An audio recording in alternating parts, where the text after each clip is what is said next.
Voilà. Alors, bonsoir tout le monde. Merci de vous être inscrits et puis d'être présents le jour J. Voilà, donc il y a encore des personnes qui sont en train de se connecter. Il y a Stéphane qui est en train de nous rejoindre. Donc, je vais admettre les personnes au fur et à mesure. Et merci d'avoir été à l'heure. Vous êtes certains, vous étiez même connectés avant le début du Zoom. Donc, bravo, bravo à vous. Et merci de vous être joints à ce Zoom, donc sur comment soigner, en fait, comment en fait son apparence, c'est sa vestimentation peut nous aider à booster notre carrière. Donc, c'est une formation que j'organise en webinaire, co-organisée avec la coach Medina. Donc, coach Medina est coach en image. Elle est spécialisée dans comment utiliser les vêtements, les couleurs, etc., pour se mettre en valeur. Elle va nous en parler tout à l'heure. Et donc, moi, je suis coach spécialisée plus dans l'accompagnement de carrière. Et donc, voilà, donc j'accompagne les professionnels comme ça. Qui veulent soit trouver de l'emploi et qui ont du mal, soit booster leur carrière et pour leur donner les clés peut-être qui leur manquent pour se développer professionnellement. Donc, donc moi, en fait, je vais donner un peu comment dire, un aperçu de pourquoi l'apparence professionnelle, l'apparence vestimentaire est importante dans votre carrière et pourquoi il ne faut pas le négliger, que ce soit quand vous cherchez un emploi ou que ce soit dans votre évolution de carrière. Et la coach Medina ensuite va vous donner vraiment des clés pratiques, comment se looker, voilà, pour réussir cette interview, pour faire bonne impression. On dit toujours qu'on n'a pas deux occasions de faire une bonne première impression, donc c'est important dans le processus de recrutement et puis aussi dans l'évolution de carrière, voilà, d'avoir comme ça une apparence professionnelle. Alors, voilà, coach Medina, si tu veux dire deux mots, et puis après, je vais dérouler avec ma présentation. Ok, parfait. Bonsoir à tous. J'espère que vous m'entendez bien. Si vous pouvez juste confirmer que le son est bon, c'est bon? Ok, donc voilà, moi c'est la coach Medina, donc je suis conseillère en image et ma mission c'est vraiment d'aider les personnes à améliorer leur image personnelle et professionnelle. Donc ça passe également par le vêtement, par le style vestimentaire et aujourd'hui, donc dans ma partie, je vais vous partager 7 règles de manière générale pour améliorer votre image professionnelle. Donc voilà, on va se retrouver dans cette seconde partie et je vais laisser la coach Rose-Marie démarrer. Merci. Alors, voilà, je partage mon écran. Alors, voilà. Je pense que vous voyez la présentation et voilà, je suis là. Voilà. Donc, on va parler en fait de l'importance de l'image dans le monde professionnel. Alors, dans ma présentation, j'essaie d'être bref pour qu'on ait plus de temps avec la coach Medina qui va vraiment vous donner des clés pratiques. Donc, je vais me présenter. Donc, on va parler un peu d'une manière générale de l'être humain et l'image, du rôle du style vestimentaire à l'entretien, comment s'habiller pour l'entretien et le rôle du style vestimentaire dans la progression de carrière. Alors, donc, comme je vous l'ai dit en introduction, donc moi, je suis coach emploi, donc je m'appelle Rose-Marie. À la base, donc, je suis journaliste. Actuellement, je travaille dans la communication, dans le système des Nations Unies. Et donc, depuis 2019, j'accompagne les professionnels de toute la francophonie vers l'emploi. Donc, j'ai un programme en ligne, c'est pour ça que ça touche toute la francophonie. Donc, j'ai accompagné des personnes en Europe, en Afrique, aux Amériques, au Canada et aux États-Unis. Et je suis également auteure. J'ai publié déjà 4 livres qui sont tous disponibles sur Amazon. Alors, bon, pour les personnes qui ne sont pas chrétiennes, ne soyez pas choqués, mais pour les personnes qui sont chrétiennes, on connaît tous ce verset. L'Éternel ne regarde pas à ce à quoi l'homme regarde l'apparence extérieure et l'Éternel regarde au cœur. Donc, vous pouvez vous dire que quand vous vous présentez pour un emploi, ce qui compte, c'est avant tout vos compétences, et c'est bon, on ne va pas dire que les compétences ne sont pas importantes, mais l'être humain, c'est une vérité qui est établie dans la Bible, l'être humain regarde l'apparence extérieure en fait. L'apparence extérieure pour se faire une idée de la personne avec qui il ou elle a affaire. Donc, je vais vous raconter juste une petite anecdote. En fait, récemment, l'année dernière, j'avais changé ma photo de profil sur LinkedIn. Donc, on connaît tous LinkedIn, le réseau social professionnel.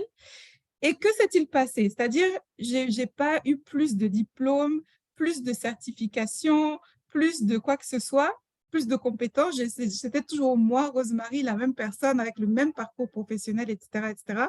Mais juste en changeant ma photo, donc nouvelle apparence, nouveau look, donc j'ai eu plein de contacts professionnels, de nouvelles demandes de mise en relation qui me sont arrivées et j'ai eu une opportunité, c'est-à-dire on m'a démarché pour modérer une table ronde dans un grand forum économique destiné aux femmes.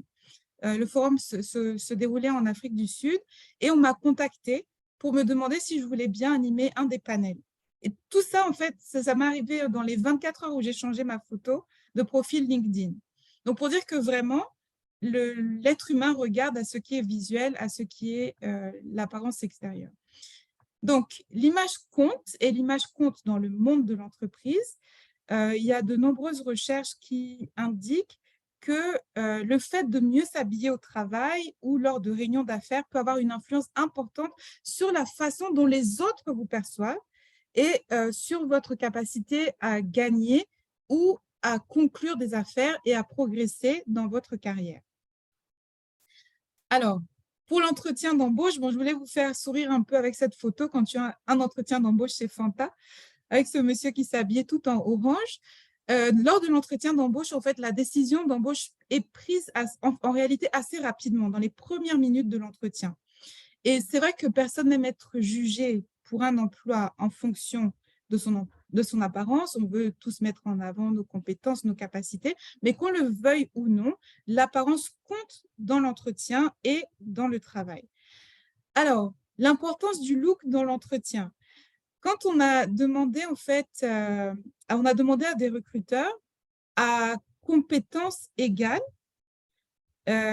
quand une entreprise a le choix de recruter 2 candidats, compétences égales, qualifications égales, quels sont les critères qui entrent en compte dans le choix pour départager les candidats? Et il se trouve que 82% des personnes qu'on a interrogées ont cité le look, la façon de s'habiller, de se présenter, comme premier critère de choix pour départager 2 candidats à compétences et qualifications égales.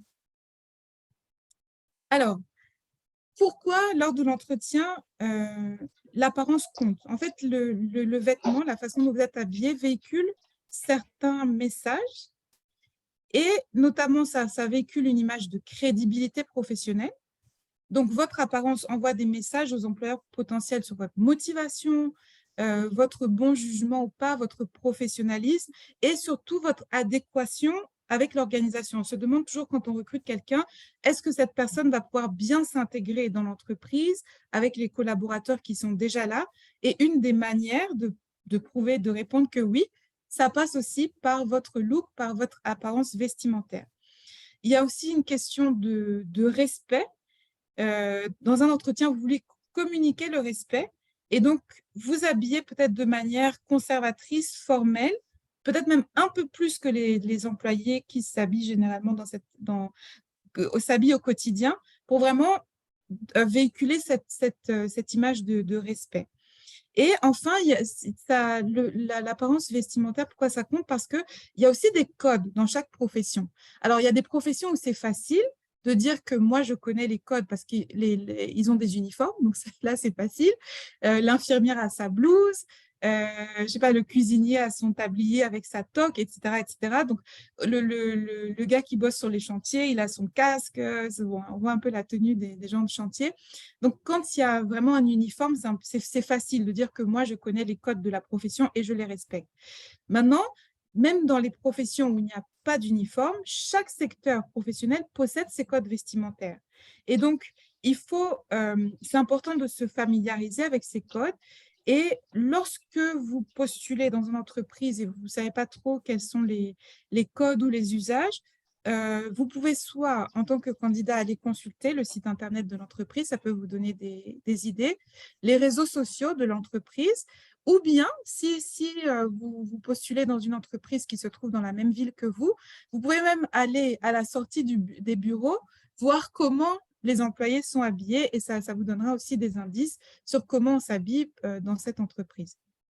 Alors, pour vous donner des exemples de codes, par exemple, tous les métiers de la relation client, donc les commerciaux, les représentants, les négociateurs, mais aussi les gens qui sont dans des secteurs d'activité qui sont assez traditionnels comme l'audit, la banque et la finance, les métiers juridiques, les cabinets de conseil, l'administration publique. En général, le costume cravate est de mise pour les hommes, le tailleur pour les femmes. Donc, dans les secteurs qui sont un peu plus jeunes, dynamiques, innovants, artistiques, donc la high-tech, les gens qui travaillent dans les startups, les gens qui travaillent dans le digital, les gens qui travaillent dans la communication, le marketing, les métiers créatifs, surtout les métiers créatifs, on peut s'habiller de manière un peu plus détendue, ce qu'on appelle un peu le style casual. Maintenant, les ingénieurs et les informaticiens, en général, pour les hommes, ils portent un costume mais sans cravate. Mais il y a d'autres secteurs comme les agences de com, la pub, ou la mode, où là vraiment l'apparence joue un rôle de premier plan. Il faut vraiment soigner son look pour montrer qu'on maîtrise les codes du métier. Alors, pour les entretiens, alors attendez, juste 2 secondes. Je vais faire 2 choses.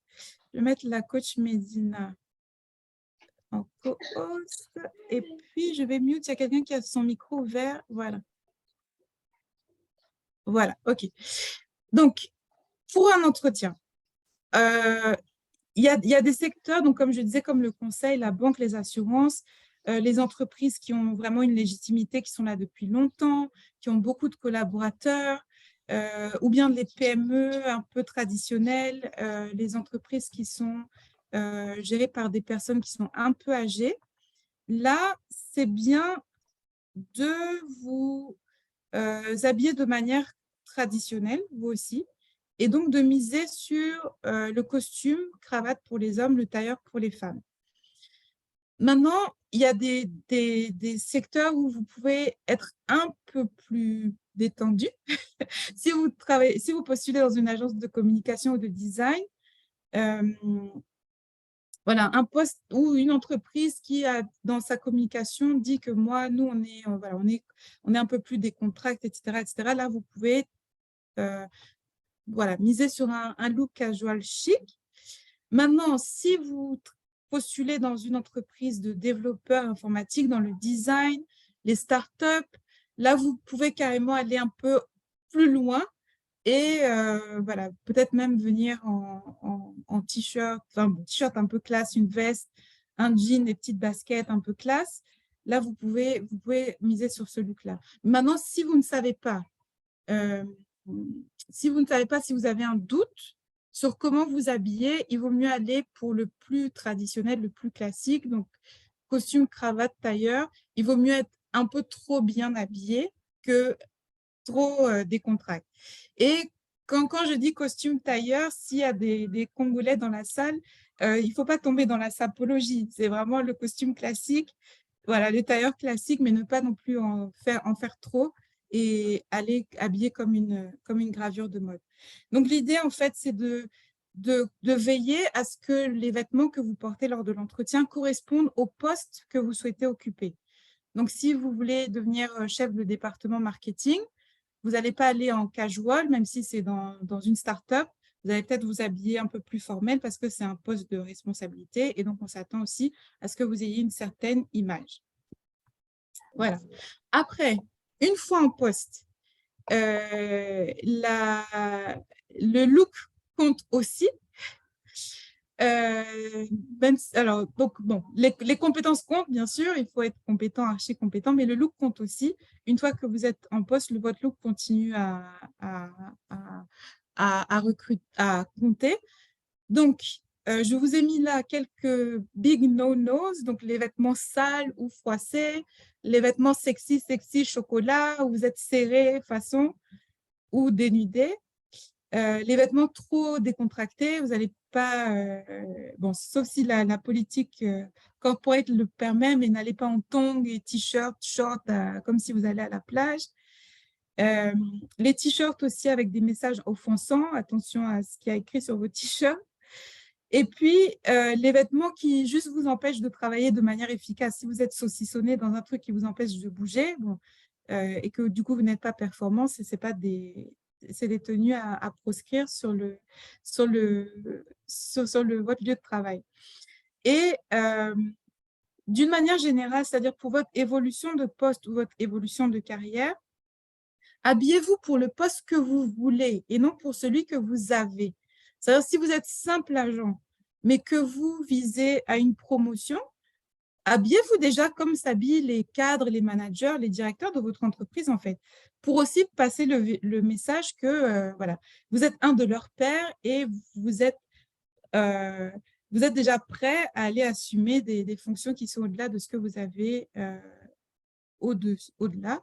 Et un conseil aussi de bon sens, chaque entreprise a sa politique d'habillement corporate. Donc, quand vous êtes nouveau dans une entreprise, observez ce que font les autres. Regardez comment s'habillent les collègues qui ont plus d'ancienneté pour voir ce qui est acceptable et ce qui ne l'est pas. Parce qu'il y a toujours des trucs qui ne sont pas acceptables. Voilà, donc après l'embauche, il y a des études, des recherches qui montrent que ce que vous portez au travail peut non seulement avoir un impact sur la façon dont les autres vous perçoivent, mais aussi sur la façon dont vous-même vous regardez, en fait. Et ça va impacter vos performances au travail, la façon dont vous vous percevez, vos capacités et la rapidité, du coup, avec laquelle vous allez gravir les échelons professionnels. Voilà. Et par rapport aux promotions, donc il y a une enquête qui a été réalisée en France par Office Team, et qui a révélé que 80% des managers estiment que les choix vestimentaires d'un employé peuvent affecter ses chances d'obtenir une promotion.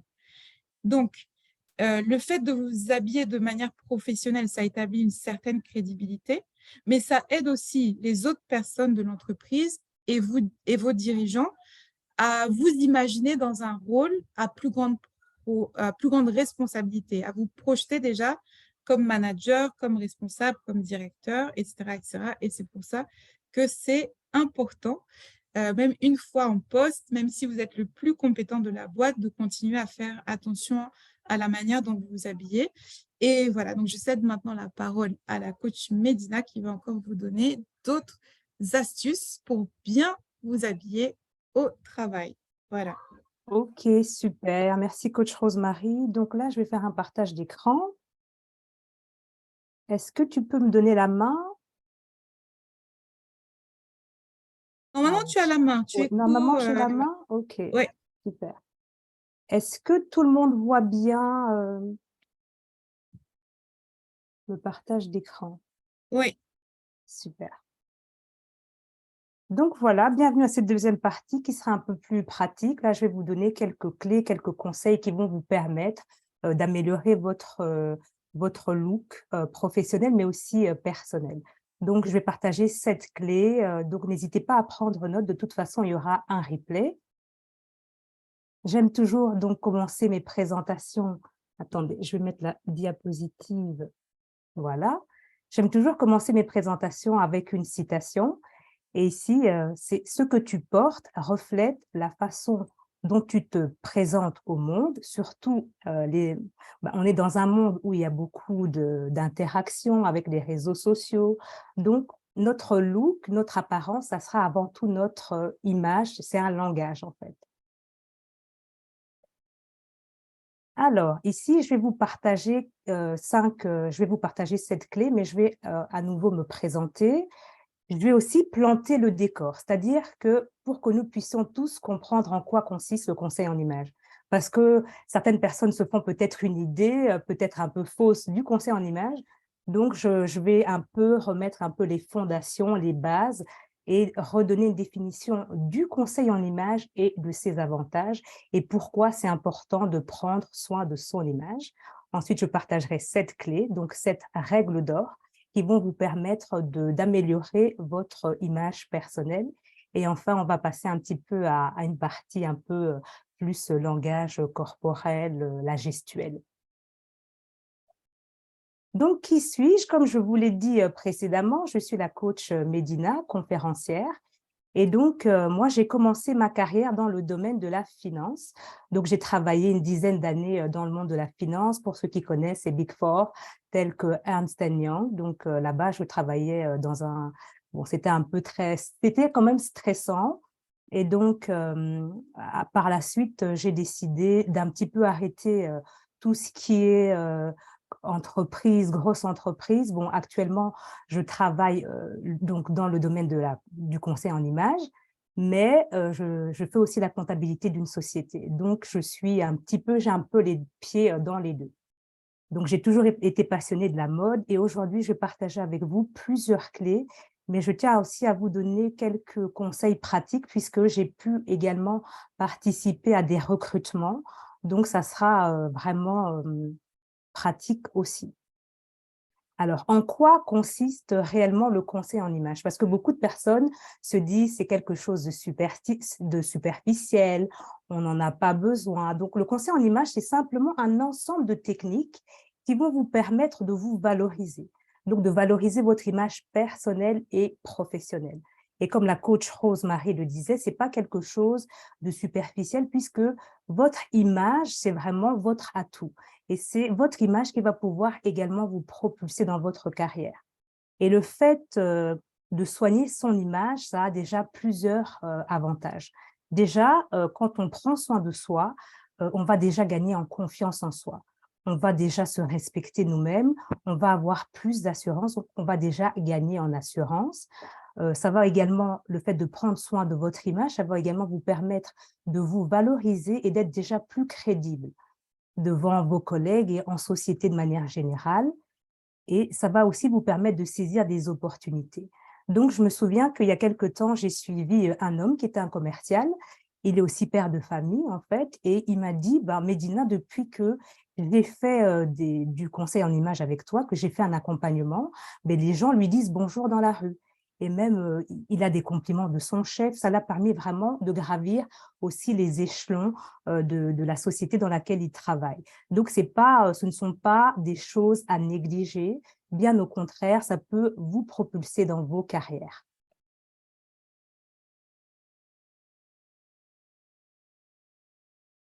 Alors maintenant que je suis en train de vous parler du conseil en images, j'aimerais également vous parler de l'image de soi. Ça, c'est un peu plus la partie interne.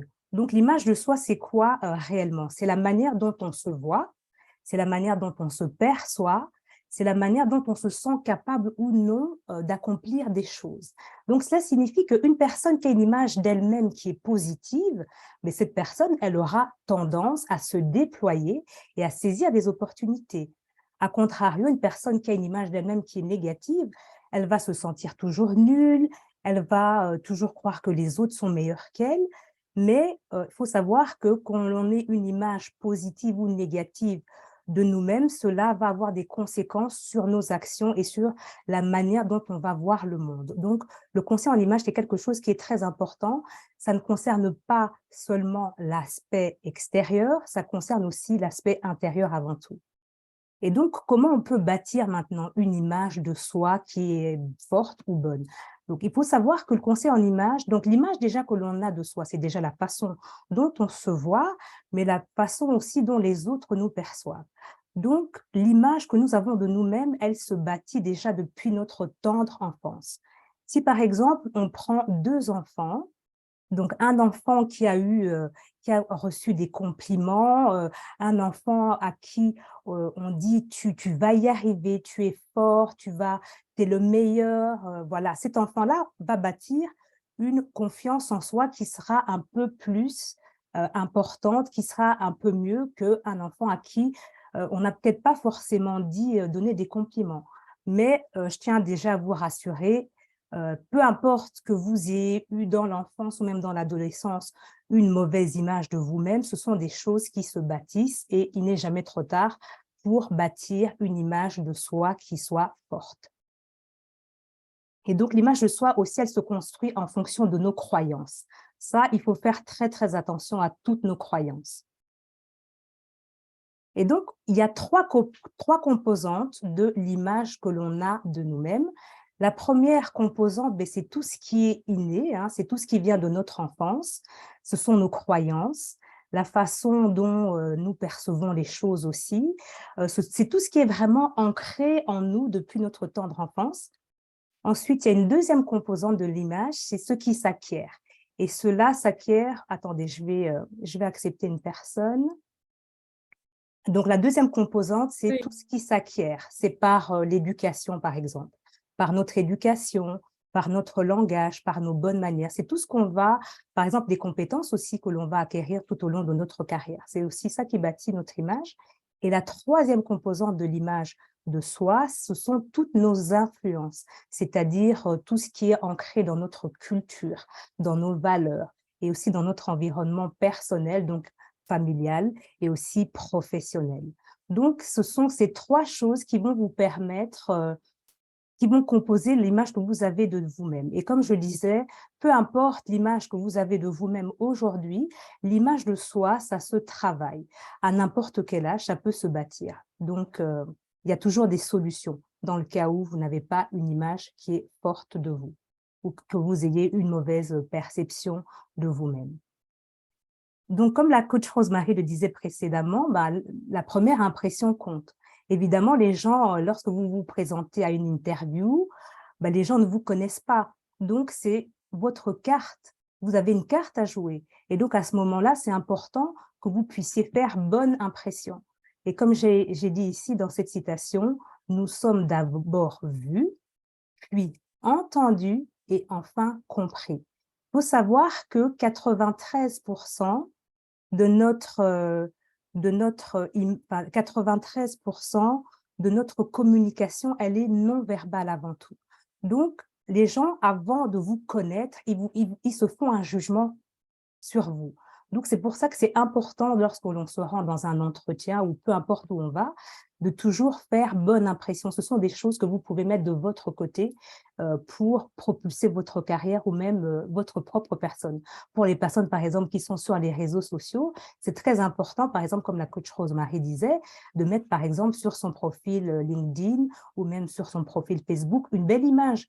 Parce que les gens ne vous connaissent pas. À compétences égales, ils choisiront une personne qui aura, qui va être peut-être un peu plus attrayante. Donc, voilà. Alors, maintenant que j'ai posé les bases de l'image de soi et de ce à quoi consiste le conseil en image, on va pouvoir passer à une partie un peu plus pratique. Et ici, je vais vous donner 7 règles d'or pour gérer votre image professionnelle. Alors, l'image professionnelle, ça sera vraiment l'image que vous allez renvoyer auprès de vos recruteurs et même au sein de votre entreprise une fois que vous êtes recruté. Donc, la première règle d'or que je vais vous donner, c'est de toujours adapter votre tenue à l'entreprise dans laquelle vous travaillez et aussi au poste qui est lié à la fonction, soit que vous postulez ou le poste dans lequel vous travaillez. Donc, par exemple, une personne qui travaille à la Commission européenne ne va pas forcément s'habiller comme une personne qui va travailler dans une start-up. On sait que dans une start-up, le dress code, il est beaucoup plus casual. Donc, on ne va pas forcément s'habiller de la même façon. Donc ça, c'est vraiment, si vous devez retenir une des règles, c'est bien celle-ci, de toujours adapter votre tenue en fonction de l'entreprise, mais aussi en fonction de votre poste. Parce que c'est vraiment cet élément-là qui va vous permettre de vous propulser dans votre carrière. La deuxième chose que j'aimerais rajouter, c'est la deuxième règle, c'est l'importance des couleurs. Ça signifie que les couleurs que vous allez porter va aussi, il faut que ce soit des couleurs qui vont vous aller au teint, par exemple. Et donc ici, c'est vraiment une règle de pur conseil en image. Donc d'abord, il faut privilégier des couleurs neutres. Qu'est-ce que j'entends par couleurs neutres? Ce sont des couleurs telles que le blanc, le noir, les crus, le marron, le beige. Et donc, on veut faire bonne impression, donc on va essayer d'être le plus harmonieux possible. Et pour être le plus harmonieux possible, on va privilégier des couleurs soit neutres ou des couleurs unies, mais on va essayer de porter uniquement 3 couleurs, pas plus de 3 couleurs. Ça veut dire que, par exemple, je vais porter un t-shirt ou une chemise blanche. Je vais mettre, par exemple, un pantalon noir et je vais porter un blazer bordeaux, par exemple. Mais on va essayer de ne pas dépasser 3 couleurs, tout simplement pour une question d'harmonie. Au-delà de 3 couleurs, bon, ça commence un peu à faire beaucoup et ça fait un petit peu chargé, en fait. Donc, c'est une règle de conseil en image qu'il faut vraiment retenir lorsque je vais en entretien ou lorsque je vais au boulot, au travail. Je vais juste privilégier 3 couleurs et de manière générale pour que ce soit des couleurs qui sont unies ou des couleurs neutres. Après, si on aime porter des couleurs vives, et bien évidemment, il y a des techniques, mais faut essayer de porter quand même des couleurs qui se marient bien ensemble, quoi, de manière générale. Alors, la 3e règle, ça va constituer à soigner son style vestimentaire. Alors, quand je parle du fait de soigner son style vestimentaire, c'est d'avoir un style qui est aligné avec sa personnalité.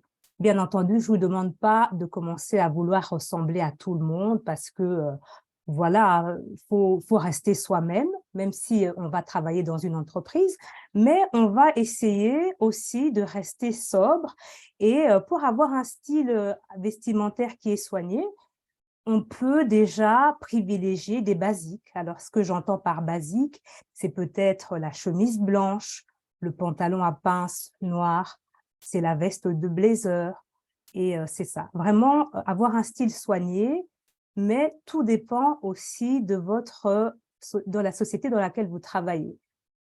Par exemple, si vous êtes dans le milieu de la mode, vous allez vous permettre de porter des choses un peu plus extravagantes. Parce que dans le milieu de la mode, on a des personnes qui vont porter, par exemple, des grosses boucles d'oreilles, avoir des cheveux rouges. Là, c'est bon parce qu'on privilégie enfin, l'aspect créatif et tout ça. Mais si maintenant vous êtes un cadre à la défense, bah, je ne pense pas que ça va faire joli que vous arriviez avec une coiffure voilà, qui n'est peut-être pas appropriée à la société. Donc voilà. Donc cette règle-là, de manière générale, c'est je vais accepter une personne encore, ça sera de privilégier donc un look soigné. Et pour avoir un look soigné, il faut privilégier les basiques, tels que je les ai cités précédemment. Alors, autre règle que vous pouvez adopter pour pouvoir améliorer votre image professionnelle, ça va consister à choisir vos vêtements en fonction de votre morphologie. Alors, il faut savoir que la morphologie, c'est la façon, c'est votre corps en fait. Donc, c'est votre stature, c'est votre corps. Et donc, pour choisir des vêtements qui sont adaptés à votre morphologie, ben, faut d'abord connaître sa morphologie. Et dans le conseil en images, on retrouve 6 types de morphologie féminine. Le premier type de morphologie, il s'agit de la morphologie en X. Alors, la femme qui a une morphologie en X, c'est une femme qui est plutôt skinny, qui est plutôt très mince. Elle a les épaules. Bah, peut-être avant de définir les 6 types de morphologie, je vais vous aider déjà à déterminer votre morphologie. Donc, comment peut-on déterminer sa morphologie? Si vous êtes là, que vous me suivez, bah, vous pouvez déjà prendre peut-être un mètre ruban. Vous pouvez faire l'exercice même après. Prendre un mètre ruban et prendre 3 mesures sur vous. La première mesure que vous allez prendre, c'est votre tour d'épaule, d'accord? Donc, vous passez ici comme ça le mètre ruban et vous prenez la mesure. La deuxième mesure que vous allez prendre, c'est votre tour de taille, donc au niveau du nombril. Et la troisième mesure à prendre, ça sera votre tour de hanche. Donc, en fonction de ces 3 mesures, on va pouvoir déterminer votre morphologie.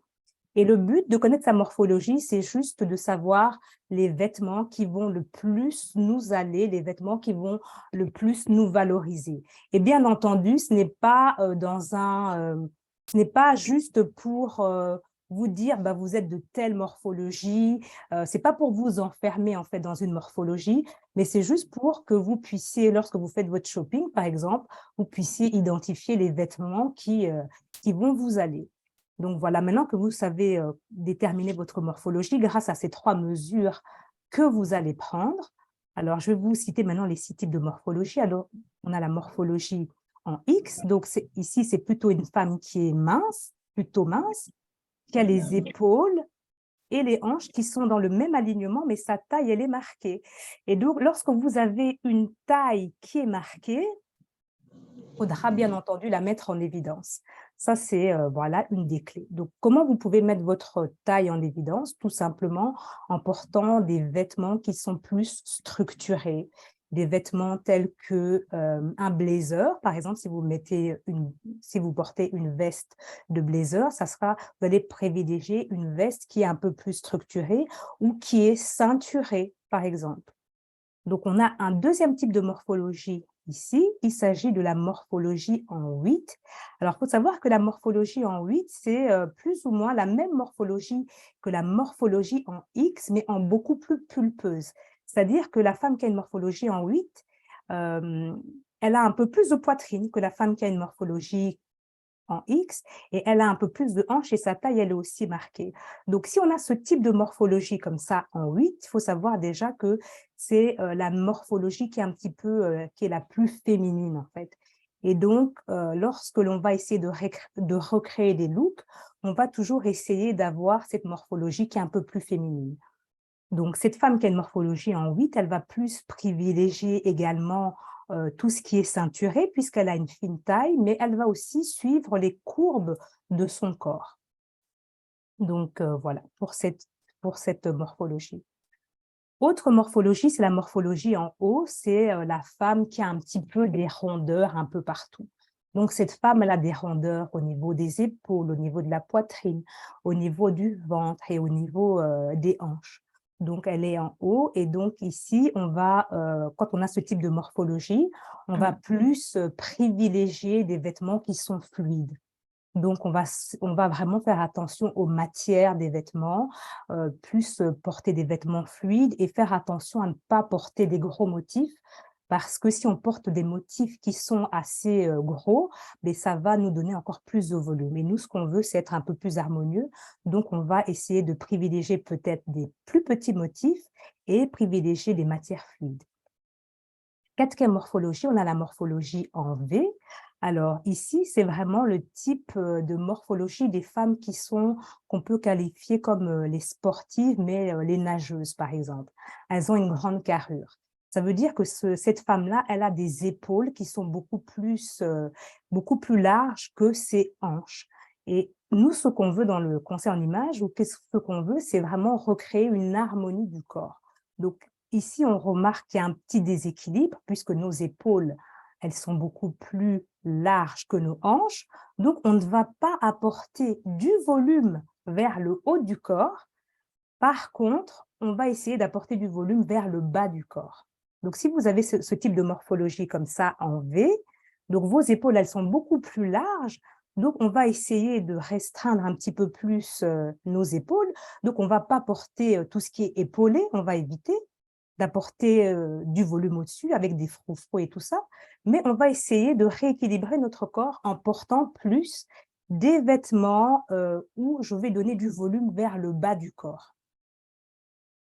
Ensuite, on a la morphologie en A, c'est vraiment le contraire de la morphologie en V, puisque la femme qui a une morphologie en A, la femme qui a une morphologie en A, elle a des petites épaules. Ses épaules, elles sont beaucoup plus étroites et elle a des hanches beaucoup plus larges. Donc ici, c'est vraiment, par exemple, la célébrité qui a ce type de corps, c'est Beyoncé, par exemple. Elle a des plus petites épaules, elle a des larges hanches. Donc ici, on va essayer de rééquilibrer la silhouette et on va apporter du volume vers le haut du corps. Donc, si vous avez une morphologie en A, on va plus privilégier des épaulettes, on va plus privilégier des vêtements qui vont donner du volume vers le haut, ou plus porter des plus gros motifs vers le haut. Et pour le bas, on va plus porter des vêtements un peu plus droits ou près du corps. Si vous êtes une femme qui aimait porter, par exemple, des pantalons, vous allez peut-être porter des pantalons droits ou alors des pantalons slim, si vous avez ce type de morphologie. Et enfin, nous avons la morphologie en H. Donc, la femme qui a une morphologie en H, elle est vraiment droite, en fait. C'est une femme qui n'a pas vraiment de taille qui est marquée. Et dans ce cas, nous, ce qu'on veut, c'est avoir cette harmonie un peu de cette morphologie en 8.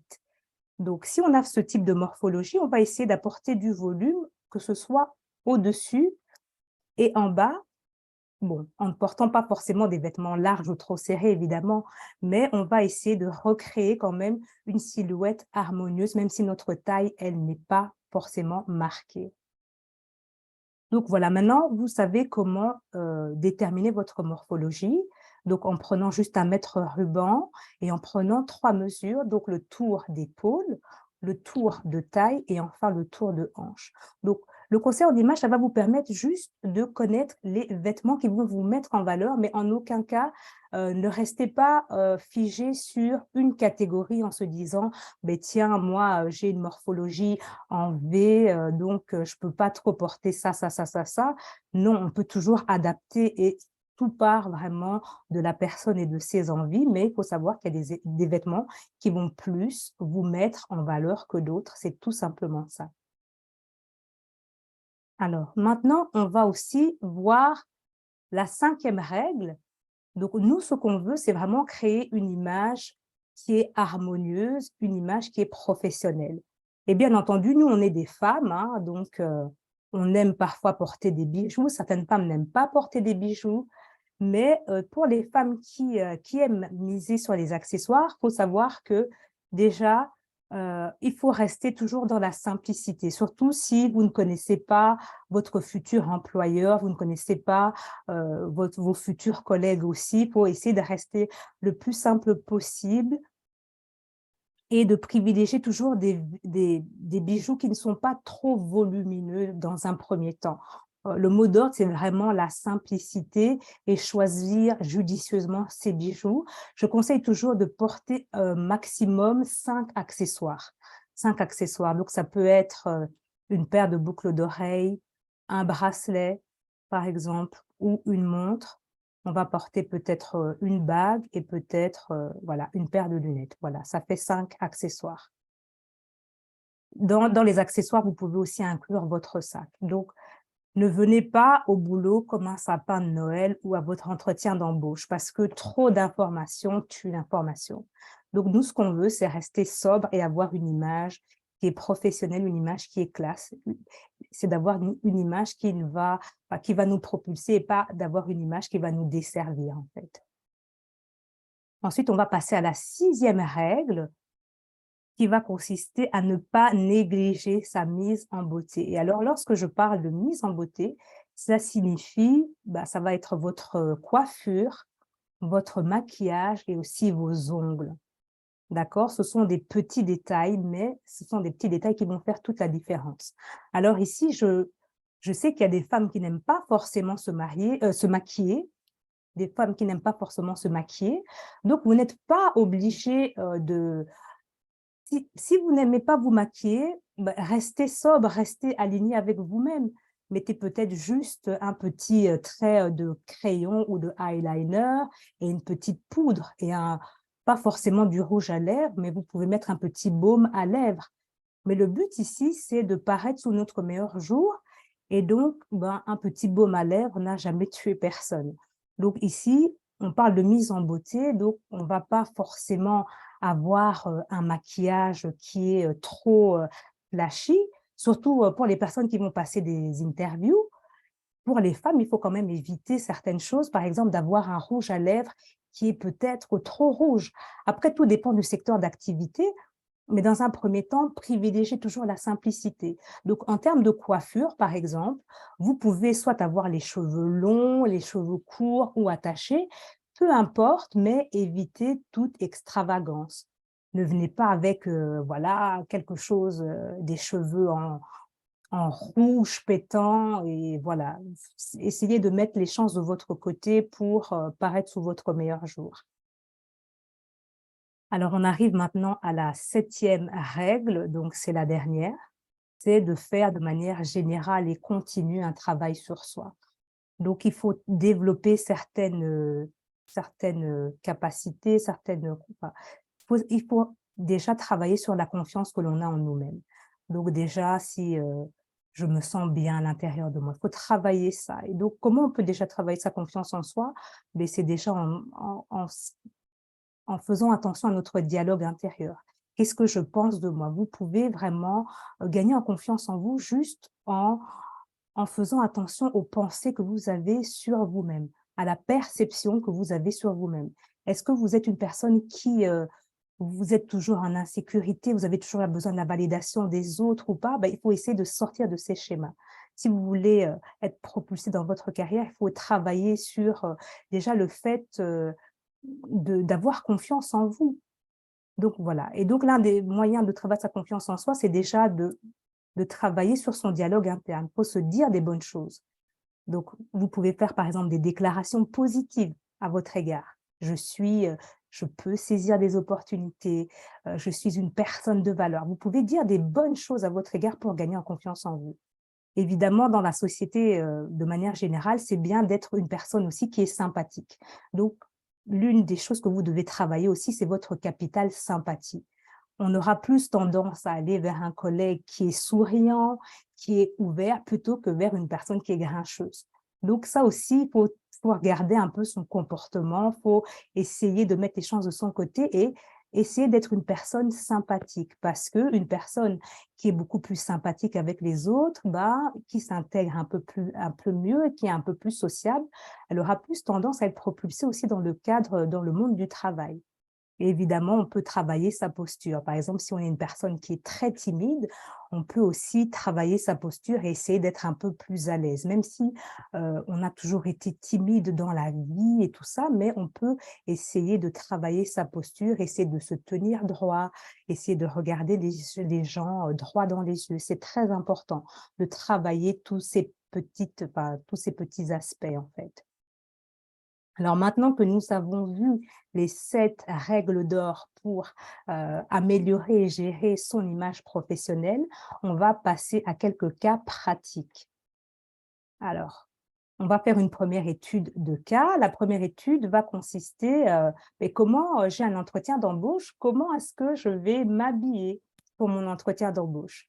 Donc, il faut toujours savoir que lorsque vous postulez à un endroit, déjà, il faut se renseigner sur l'entreprise dans laquelle vous allez postuler. Et puis, comme la coach Rosemary l'a dit précédemment, vous pouvez vous rendre quelques jours à l'avance pour regarder les personnes qui sortent du bâtiment et un peu vous familiariser avec le dress code de la société pour juste vous faire une idée.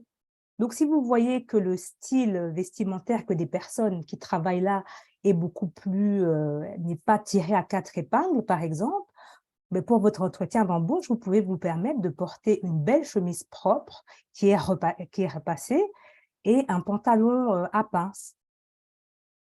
Donc, on va toujours faire en sorte de s'habiller et de s'adapter en fonction de l'entreprise dans laquelle on va travailler, mais aussi en fonction du poste pour lequel je postule. Donc ici, j'ai donné ce petit exemple ici. Pour un entretien, vous pouvez très bien venir habiller comme ça, avec une chemise blanche, un pantalon. Vous pouvez porter une veste de blazer, ce n'est pas forcément obligatoire, tout dépend du secteur dans lequel vous êtes.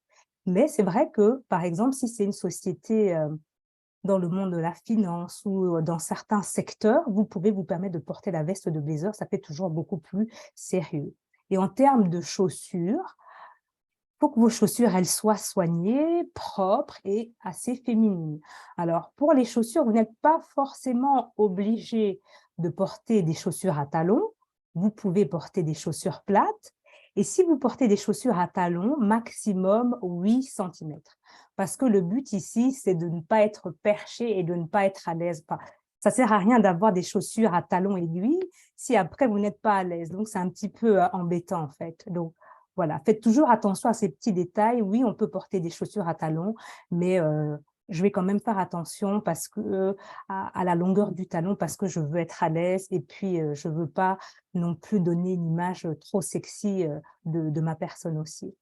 En termes des cheveux, bah, vous pouvez avoir des cheveux attachés ou non, mais le mot d'ordre, c'est vraiment avoir une coiffure qui est propre et qui est sobre. Et comme je le disais bien, la veste de blazer, elle n'est pas forcément obligatoire. Tout dépend de la fonction pour laquelle vous allez postuler, puisque ici, l'étude de cas, c'est pour un entretien d'embauche. Donc, regardez toujours le titre et la société pour laquelle vous allez travailler et puis le titre et votre fonction. Parce que si vous postulez, par exemple, pour un poste de directeur, évidemment, à ce moment-là, vous allez porter la veste de blazer pour faire un peu plus sérieux, puisque le directeur, c'est celui qui est censé aussi montrer une certaine autorité. Deuxième étude de cas, alors ici, on va voir comment s'habiller dans le domaine des affaires. Et dans le domaine des affaires, évidemment, on va privilégier l'élégance et la sobriété aussi. C'est la raison pour laquelle j'ai préféré mettre une image ici d'une femme qui est habillée en tailleur, avec une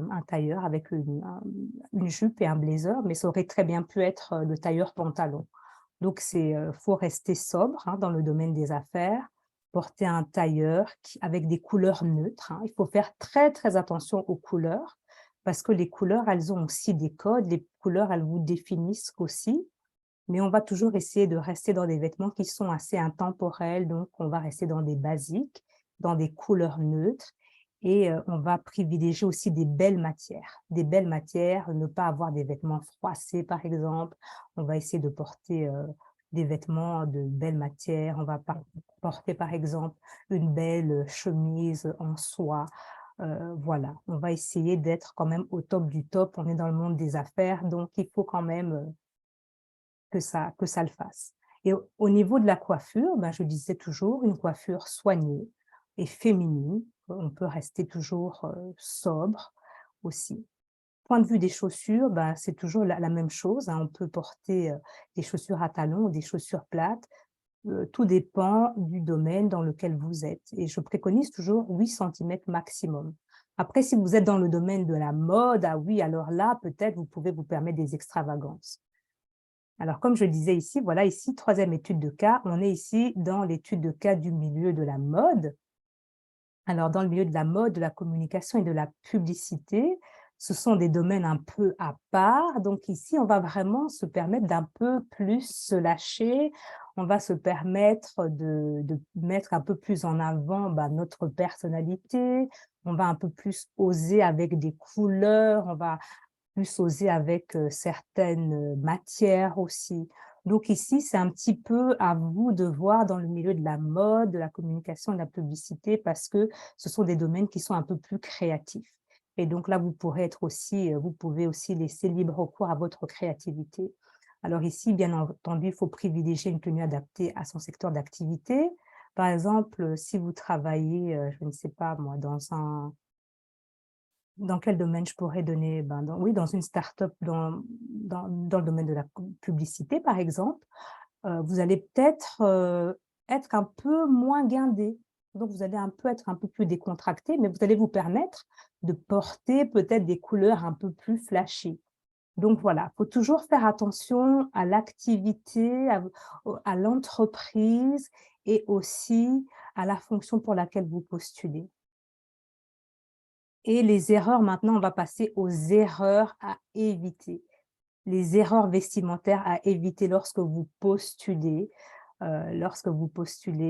ou alors lorsque vous êtes déjà dans une société, dans une entreprise.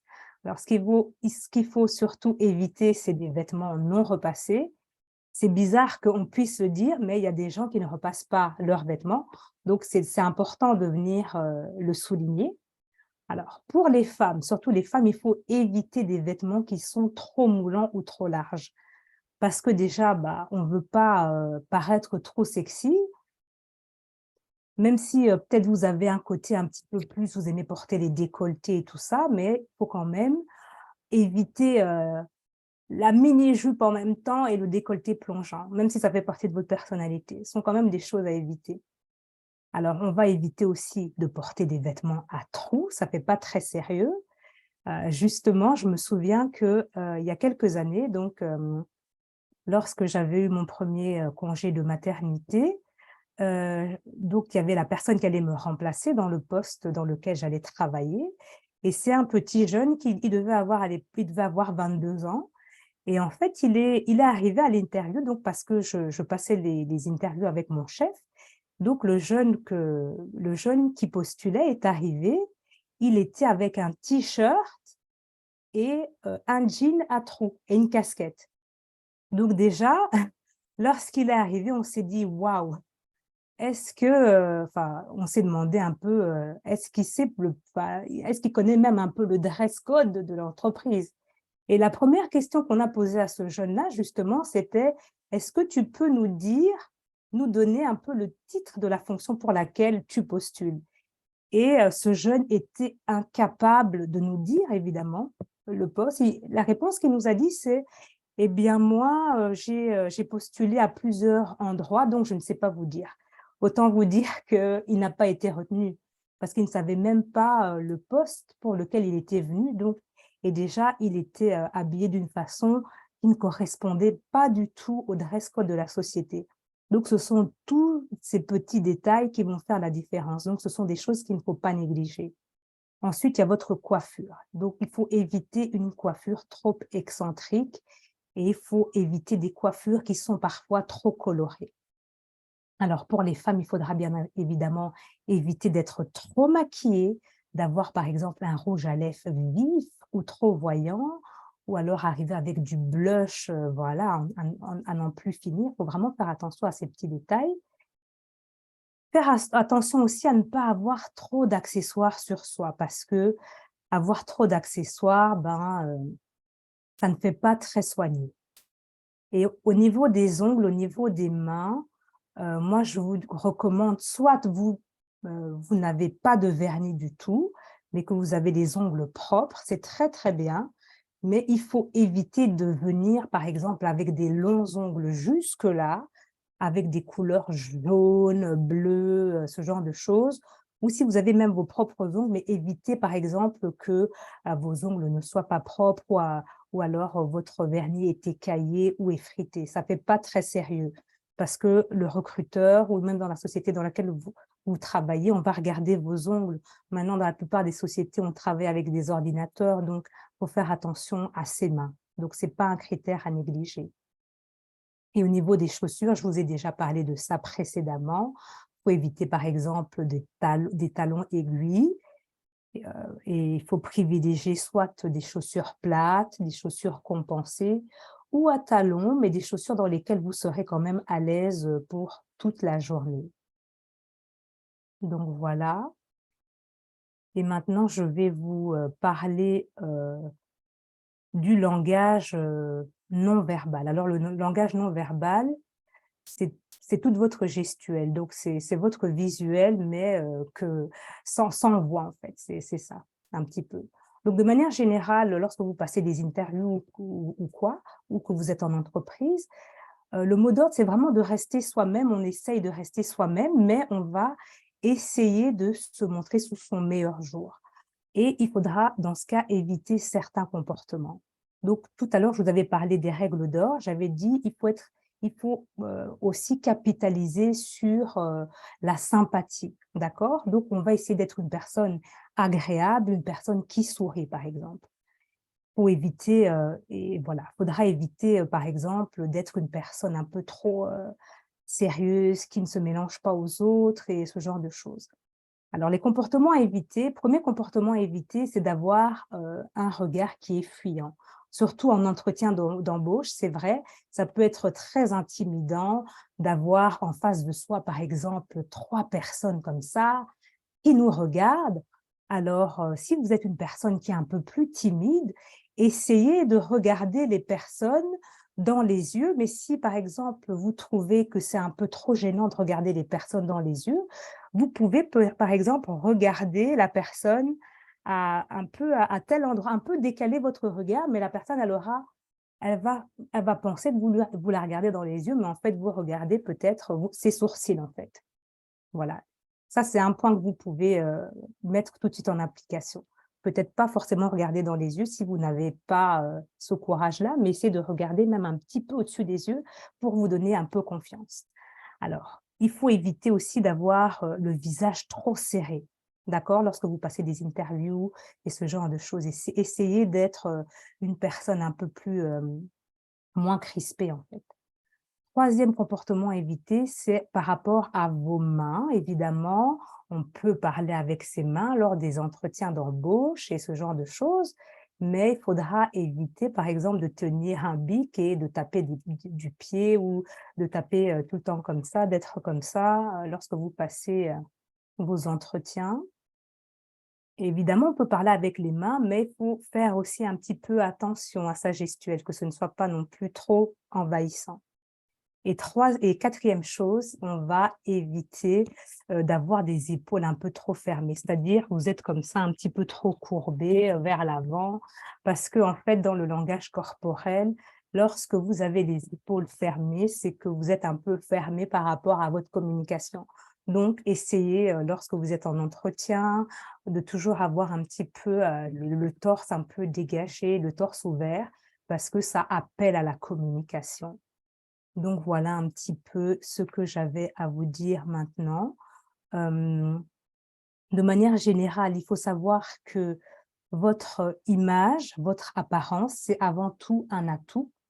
Donc le mieux pour vous, c'est de le valoriser, hein. Le mieux, c'est de se mettre en valeur et tout en restant soi-même, hein, évidemment, tout en restant aligné avec ses valeurs, aligné avec ses principes de vie. Et il faut toujours essayer d'être cohérent envers soi-même et envers la société dans laquelle on va soit postuler ou dans laquelle on travaille. Et j'aimerais vous dire que le fait de soigner son image, ce n'est pas quelque chose de superficiel, c'est même quelque chose d'essentiel. Et le fait de prendre soin de soi, ça va déjà vous permettre de vous respecter. C'est déjà une manière de vous respecter. Et si vous vous respectez, bah, les personnes autour de vous vous respecteront aussi. Et le fait de se mettre en valeur, c'est une bonne chose. Et voilà. Donc, coach Marie-Rose, je vais te repasser la main et on Alors, va pouvoir passer… voilà, autant de questions-réponses. Oui, Alors, merci beaucoup, coach Medina, pour cette présentation. oui. Peut-être si tu peux arrêter le partage d'écran. Ah oui, je vais stopper. Voilà. Donc, merci pour cet exposé. J'ai vu des commentaires. Voilà, les personnes ont été intéressées. Il y a déjà alors une question qui nous a été posée par Feriel qui demande comment la timidité justement est un défaut gênant. Comment peut-on la diminuer? Alors, je vais commencer par dire, enfin, je pense que Coach Medina, tu iras un peu plus en profondeur, mais il y a ce dont a parlé un peu la Coach Medina, qui est le travail sur soi. Apprendre à se connaître, connaître ses atouts, connaître, comme dit le coach Ferdi avec qui je travaille sur les accompagnements là, à l'emploi que je fais, connaître qui je suis, ce que je veux et ce que je vaux. Quand on sait ce qu'on a à apporter dans la balance en tant que candidat à l'emploi, on est déjà moins timide. On est déjà moins timide parce qu'on sait on vient dans cette entreprise avec des choses à apporter. On ne vient pas dans une position où on vient mendier le travail, où on vient supplier d'être embauché par charité, mais on sait qu'on vient parce qu'on maîtrise, je ne sais pas, la comptabilité et qu'on on a des compétences, on maîtrise tel logiciel et on a en plus des savoir-être. Donc, voilà, je suis quelqu'un qui est ouvert, quelqu'un qui sait travailler en équipe, etc., etc. Donc, le fait de se connaître, ça permet déjà d'être un peu moins intimidé le jour de l'entretien. Déjà, c'est normal d'être intimidé le jour d'un entretien d'embauche. On joue beaucoup de sa vie, il y a de l'enjeu, il y a de la pression. Voilà, on se retrouve face à des inconnus, on doit prouver son cas, on doit démontrer qu'on est le meilleur candidat. Donc, c'est normal d'être stressé. Ça, c'est humain, ça c'est normal. Maintenant, une manière de diminuer, donc c'est faire un travail de connaissance de soi. Et c'est ce qu'on fait un peu dans les accompagnements que je fais. On fait un bilan de compétences et ça permet vraiment de savoir tous les atouts qu'on met sur la balance quand on vient en tant que candidat.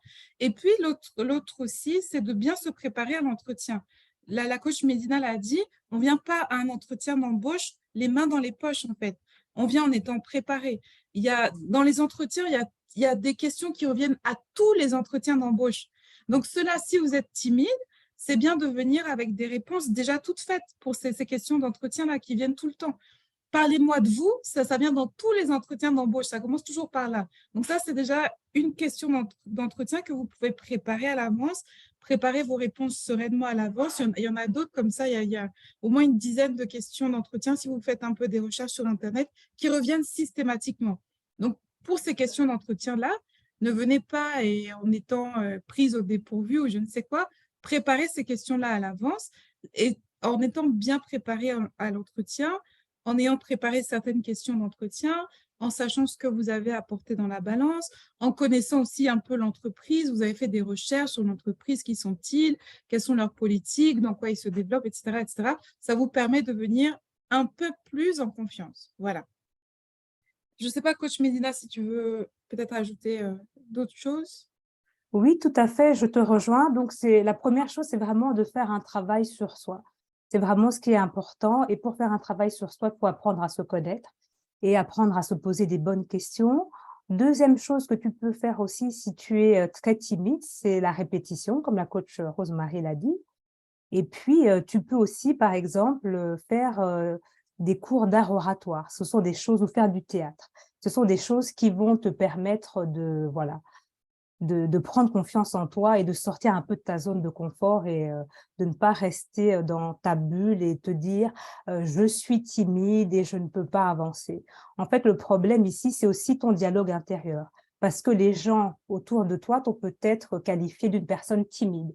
Et donc, les gens t'ont mis aussi dans cette case, tu es timide et toi maintenant, tu es aussi enfermé dans cette case, je suis timide. Il faut essayer alors de sortir de cette case et de te dire, je peux faire un travail sur moi et je peux aller chercher des solutions ailleurs. Voilà, en gros. Est-ce qu'on a répondu à ta question, Fériel? Tu peux ouvrir ton micro, Feriel, et puis nous dire voilà, si ça a répondu à ta préoccupation.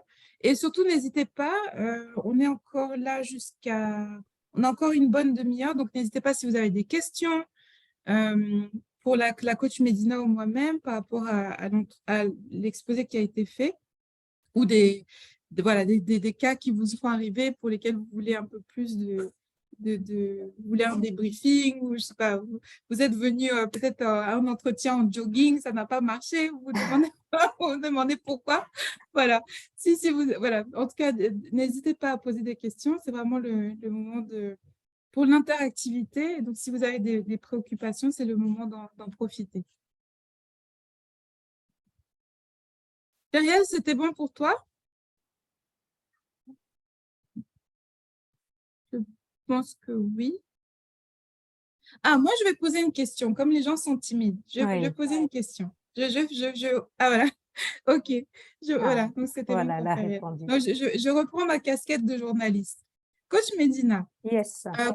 donc on est beaucoup des femmes d'origine africaine et parfois, quand on est en Europe, il y a comment dire, comment concilier ça? Parce que parfois, il y a certains milieux où on ne peut pas porter des tresses, parfois on veut porter du wax, mais on ne peut pas.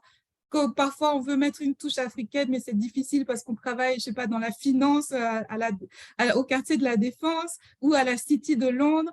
Et voilà, quand tu parlais parfois des couleurs neutres, mais nous, nos coloris, c'est des coloris vifs, etc., etc. Donc, comment on fait voilà, pour celles qui sont en Europe, comment on fait si on veut apporter peut-être une touche africaine dans ces tenues, mais qu'on est peut-être on évolue dans un secteur qui est un peu traditionnel ou conservateur, comment on fait? Oui, il faut savoir déjà pour les couleurs, j'ai donné, il faut porter des couleurs neutres, mais on n'est pas obligé de rester dans ce cadre-là et c'est bien que tu puisses soulever ce problème. Parce que évidemment, on peut porter des couleurs vives, hein, telles que l'orange, le jaune, si ce sont des couleurs qu'on aime bien. Alors, ce qu'on peut faire, c'est par exemple porter au-dessus si par exemple on est en Europe, on peut porter par exemple un col roulé qui est blanc, avec peut-être une veste de blazer à manches ou sans manches avec un wax, par exemple. Et donc, on reste, par exemple, avec un pantalon blanc aussi, Et on va essayer de marier ces deux couleurs, les couleurs vives avec du wax et puis une couleur neutre. Donc ça, c'est aussi une technique que vous pouvez faire. Associer le wax avec une couleur neutre. Ça aussi, c'est une façon d'un peu contourner ces règles un petit peu de colorimétrie que l'on voit un petit peu partout, quoi. Mais on peut évidemment, parce que ça fait partie de notre culture et c'est pas parce qu'on travaille dans une société qu'il faut complètement s'effacer, hein, c'est toujours le fait de s'adapter à la société, mais en apportant sa personnalité. Donc voilà, on peut avoir des petites touches de couleur, de wax par-ci, par-là. Après, si on travaille dans le secteur culturel, évidemment, là où c'est beaucoup plus, on va plus permettre à la créativité d'entrer en jeu, ben là, on peut un peu plus se lâcher. Donc là, on peut un peu plus y aller, oui, effectivement. Ok, merci. Voilà, est-ce qu'il y a d'autres questions? Alors, par rapport, bon, comme les gens sont timides, donc je pose les questions en attendant qu'il y ait des courageux qui se lancent. Par rapport à la féminité, Oui. parfois, enfin, il y a parfois des, comment dire, un peu dans la société des choses contradictoires. À la fois, enfin, le monde de l'emploi est encore majoritairement masculin, Mhm. donc il faut rentrer dans certains codes, etc., etc. Mais à la fois, on est des femmes, donc peut-être on veut bien porter une jupe ou une robe fluide, mais peut-être ça fait pas assez professionnel ou voilà, dans certains milieux, c'est pas accepté. Euh, les vêtements vraiment trop féminins. Par Mhm. exemple, je vois par exemple les personnes, je ne sais pas s'il y en a dans ce soir, mais qui sont dans le monde politique, il y a Mhm. une manière de s'habiller et parfois, si tu viens, il y a par exemple des députés en France qui se font siffler quand elles viennent à l'Assemblée nationale avec des robes vraiment très féminines, avec des tissus fluides, etc. C'est très joli, mais ce n'est pas accepté dans ces milieux. Donc, comment on fait pour réconcilier ça? C'est-à-dire, je veux être féminine, mais peut-être je suis dans un milieu qui est plutôt conservateur, masculin, voilà. Comment je joue, voilà, comment je m'en débrouille. Alors déjà, si on veut rester féminine, il y a certaines matières que l'on peut privilégier. Alors les matières qu'il faut privilégier déjà, ce sont des couleurs, enfin ce sont les matières fluides. Donc on va essayer de porter des matières fluides. Si on veut gagner aussi en féminité, on va privilégier tout ce qui est col V, par exemple, que ce soit pour les hauts ou pour les robes. Après, évidemment, on peut porter des robes, mais qu'on reste, par exemple, si on est dans le milieu politique, que ce soit quelque chose d'assez sobre aussi. Donc, on va toujours essayer de trouver un équilibre en fonction de notre fonction. Par exemple, on est dans le milieu politique, on sait qu'on ne va pas venir forcément avec un grand décolleté, hein, mais on va pouvoir peut-être porter quelque chose où le cou est dégagé et pas forcément quelque chose qui arrive ici. Et on va porter du col V et ça, c'est vraiment ce qui va pouvoir apporter un peu plus de féminité et jouer sur les matières aussi. Ça va jouer aussi sur la féminité. Donc, ces trois choses-là, la fluidité, porter du col V et voilà, faire attention aux matières que l'on porte. Alors, merci. Je vois qu'il y a Stéphane, donc il y a au moins un homme parmi nous. Est-ce que ce que tu nous as dit, par exemple, concernant la morphologie, donc la forme en X, O, etc., et certains vêtements qu'il faut éviter ou pas en fonction de cette morphologie, est-ce que c'est des règles aussi qui existent pour les hommes ou quand on est un homme, on peut mettre tout? Bon, c'est un peu Oui, plus. oui. Mais Ouais. pour les hommes, il y a déjà 3 types de morphologie, hein. Donc, il y a les hommes qui sont ectomorphes, puis il y a des hommes, enfin, je ne connais plus les 2 autres termes, mais il faut savoir qu'il y a les hommes qui sont très minces, et puis il y a les hommes de corpulence moyenne, et puis de corpulence beaucoup plus forte. Évidemment, quand on est très mince, on va… C'était quoi encore ta question pour les Non, hommes? en fait, bah, pour les hommes, voilà, est-ce qu'il y a des différents types de morphologie aussi? Oui, Et est-ce que, en fonction de la morphologie, il y a des trucs à oui, éviter? Genre, je suis très mince, voilà, ou au contraire très gros, oui, voilà. Ouais. voilà. Oui, par exemple, si par exemple on est, si par exemple on est très mince, on va essayer d'apporter du volume à sa tenue, d'accord? Et donc, si on est un homme très très mince, ben, déjà on va éviter de porter des choses qui sont trop larges, évidemment, puisqu'on aura l'air d'être noyé dans nos vêtements. Et par exemple, on va privilégier toutes les lignes horizontales pour apporter du volume. Par exemple, si on est une femme, ou même si on est un homme et qu'on veut allonger notre silhouette, bah, on va porter plutôt des vêtements qui sont avec des lignes verticales. Donc, pour élancer la silhouette. Bien entendu, il y a des règles aussi pour les hommes et il y a des règles pour les femmes. Mais de manière générale, si on est mince, bah, on va éviter de porter du trop large. Et puis, si on est beaucoup plus fort, ben, on va aussi éviter de porter aussi du trop large, puisque ça va plus nous épaissir. Là, on va plus essayer de porter des vêtements un peu plus près du corps, mais on va éviter certaines zones enfin, que ça ne doit pas être trop moulant, par exemple, pour les hommes aussi. Certaines zones à éviter. D'accord. Comme quoi, par exemple? Genre, pas trop de ventre serré ou c'est quoi pour les hommes? Oui, par exemple, si tu es un homme et voilà, on va éviter d'avoir une chemise qui est trop serrée par rapport à nous, en fait. On va essayer de porter une chemise plutôt qui sera un peu plus, une matière un peu plus souple et qui va pas trop, voilà, coller notre ventre, par exemple, qui ne va Mmh. pas, voilà, on va pas porter une chemise où on a l'impression que ton bouton, il va sortir. Voilà, D'accord. voilà. On va laisser un OK, peu de mou devant, quoi. d'accord.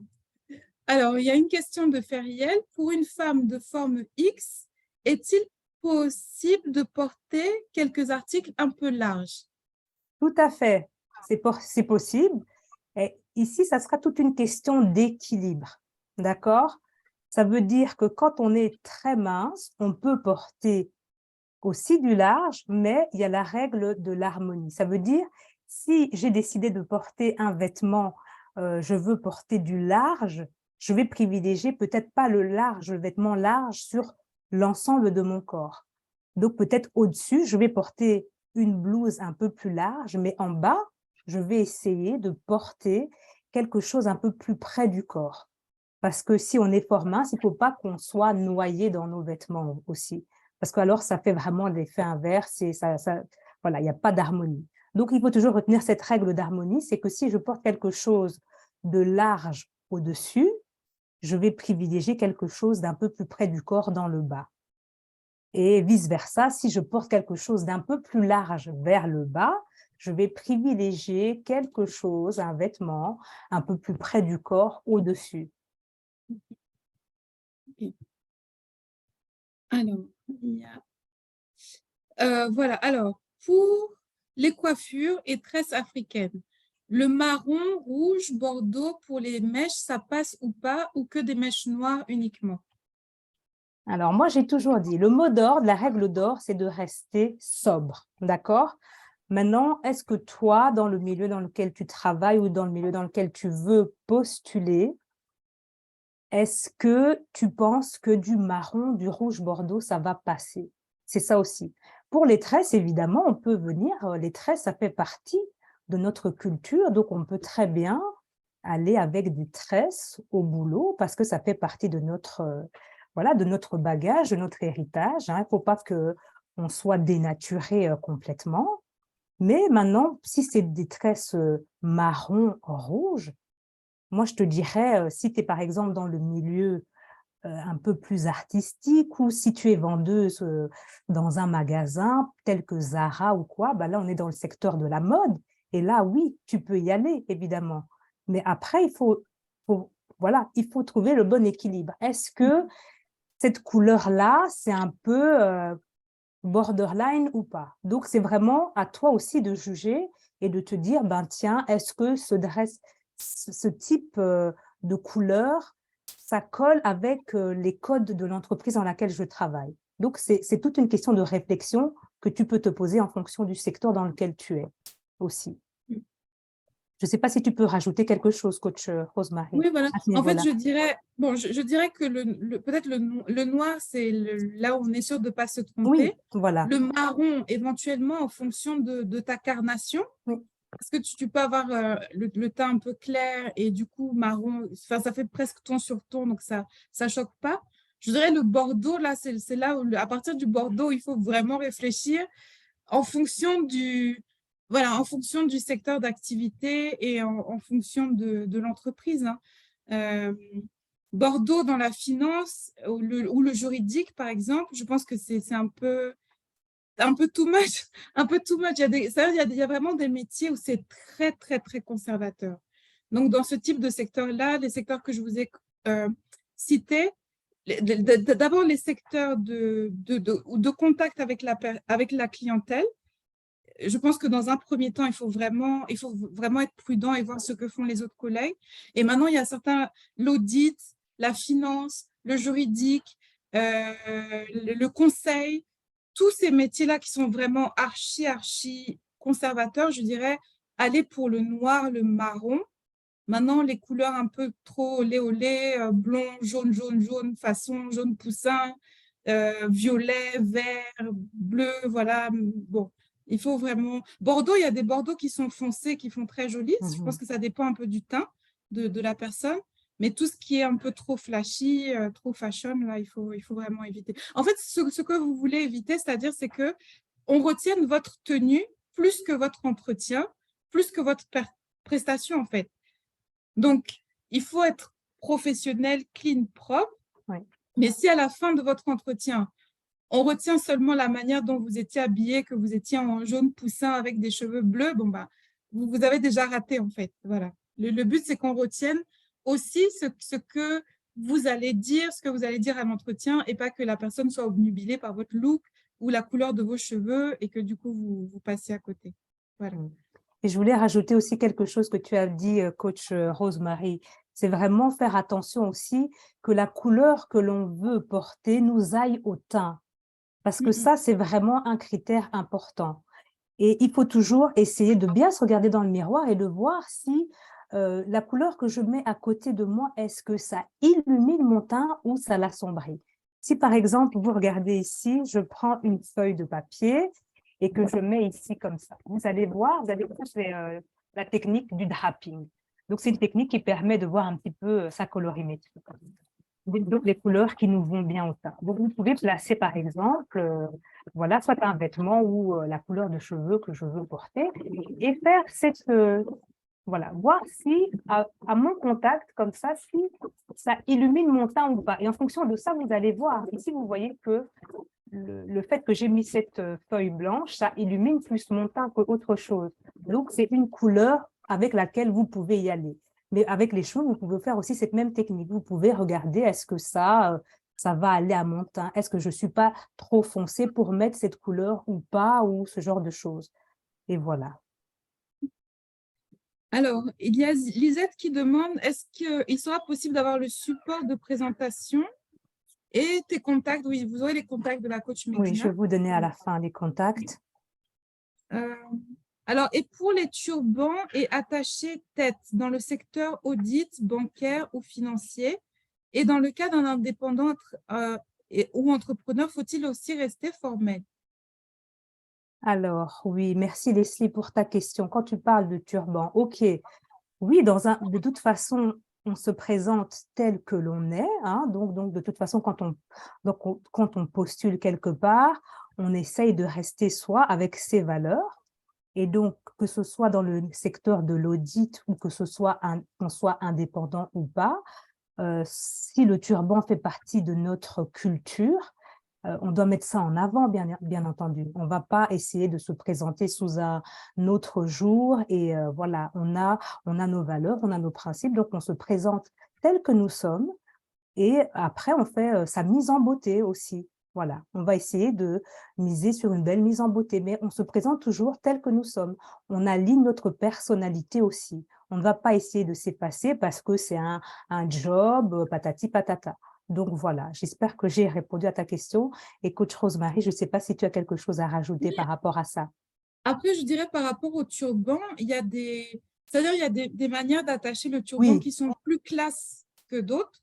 Et donc peut-être plus sobre, oui. Voilà, plus sobre, plus discrète et plus classe que d'autres. Donc peut-être bien choisir le turban en question ou la manière de le nouer. Si tu es dans le milieu bancaire et que tu vas avec un foulard comme dans les mariages nigérians, là, ça sera too much. Il y a des trucs qui sont voilà, un peu discrets, un peu sobres. Et la couleur. Tu as les cheveux noués et puis il y a aussi la couleur qui joue. Donc, tout est… En fait, tout est question comment dire, de savoir s'adapter, ou c'est-à-dire on peut pas donner une réponse générale, mais genre si c'est le turban trop comme nos mamans avec je sais pas, un truc en wax avec 1000 couleurs sur la tête, là on va te dire bon, peut-être il faut réfléchir à 2 fois, mais après il y a des turbans très chics, voilà, peut-être si tu portes comme un peu parfois certaines dames musulmanes, ils ont un tailleur pantalon avec le turban assorti, et le turban est très chic et c'est noué de manière très discrète, etc., etc. Ça, peut-être que ça peut passer dans l'entreprise où tu es. Mais en tout cas, voilà, essaie de jouer au maximum sur la sobriété. Parce que déjà si c'est quelque chose qui n'est pas très courant et qu'en plus vous allez overboard avec une manière d'attacher ou des couleurs qui sont too much, voilà, il y aura une réaction de rejet en fait. Voilà. Et après, pour l'indépendant ou entrepreneur, je pense que ça dépend de ta clientèle, hein. Tu es indépendante et entrepreneur aussi dans le domaine bancaire ou financier ou dans un autre domaine. Là, ça dépend peut-être du secteur. Alors, pour un teint mat, quelles sont les couleurs adéquates? Qu'est-ce que tu entends par teint mat, Feriel? Teint mat genre métis ou teint mat foncé? Est-ce que tu peux ouvrir ton micro ou préciser dans le chat?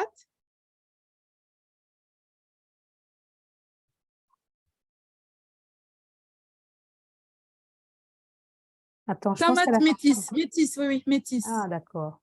Mm.